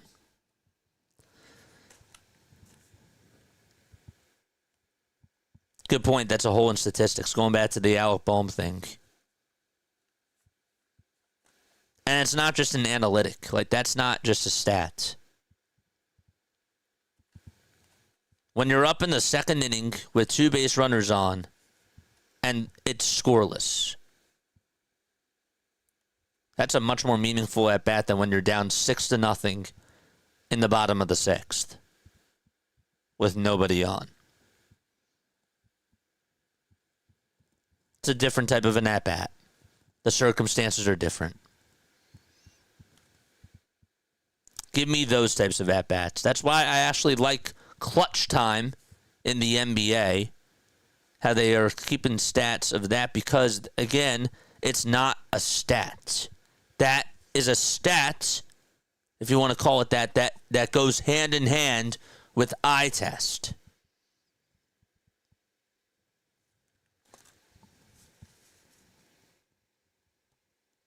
Have to head out, says Doug. Thanks, JJ. Thank you, my friend. Thank you, my friend.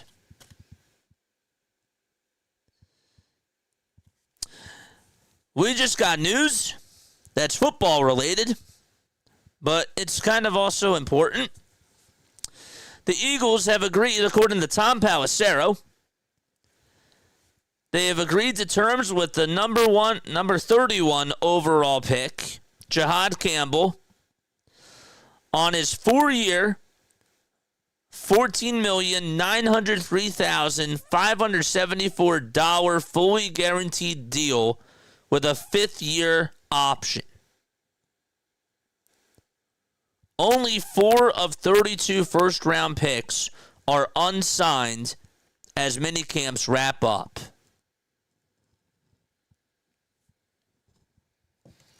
Look at Howie getting it done.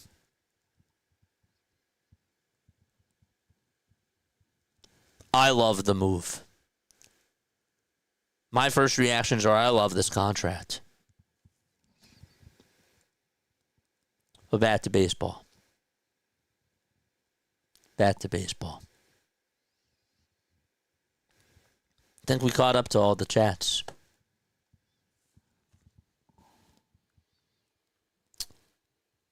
Overall, good win. Loved what I saw from Luzardo. And the offense did enough. They did enough.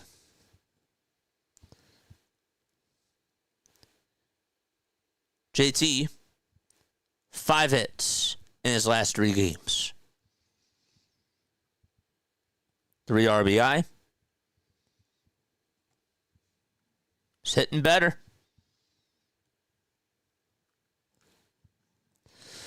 But we'll see how it continues. All right. Any quotes? Any quotes from Topper? Any quotes? Let's look at some tweets.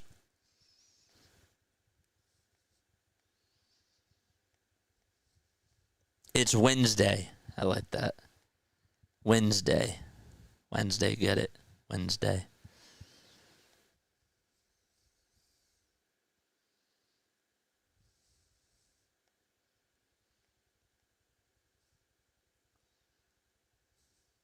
Crazy. Nothing that I can say. Nothing else. I think that's it. All right. I'm done. I love you all. Tomorrow is an off day. Be on the lookout for the mashed potato dance, because it is coming out. I did not forget. Just have had a busy couple of days. All right?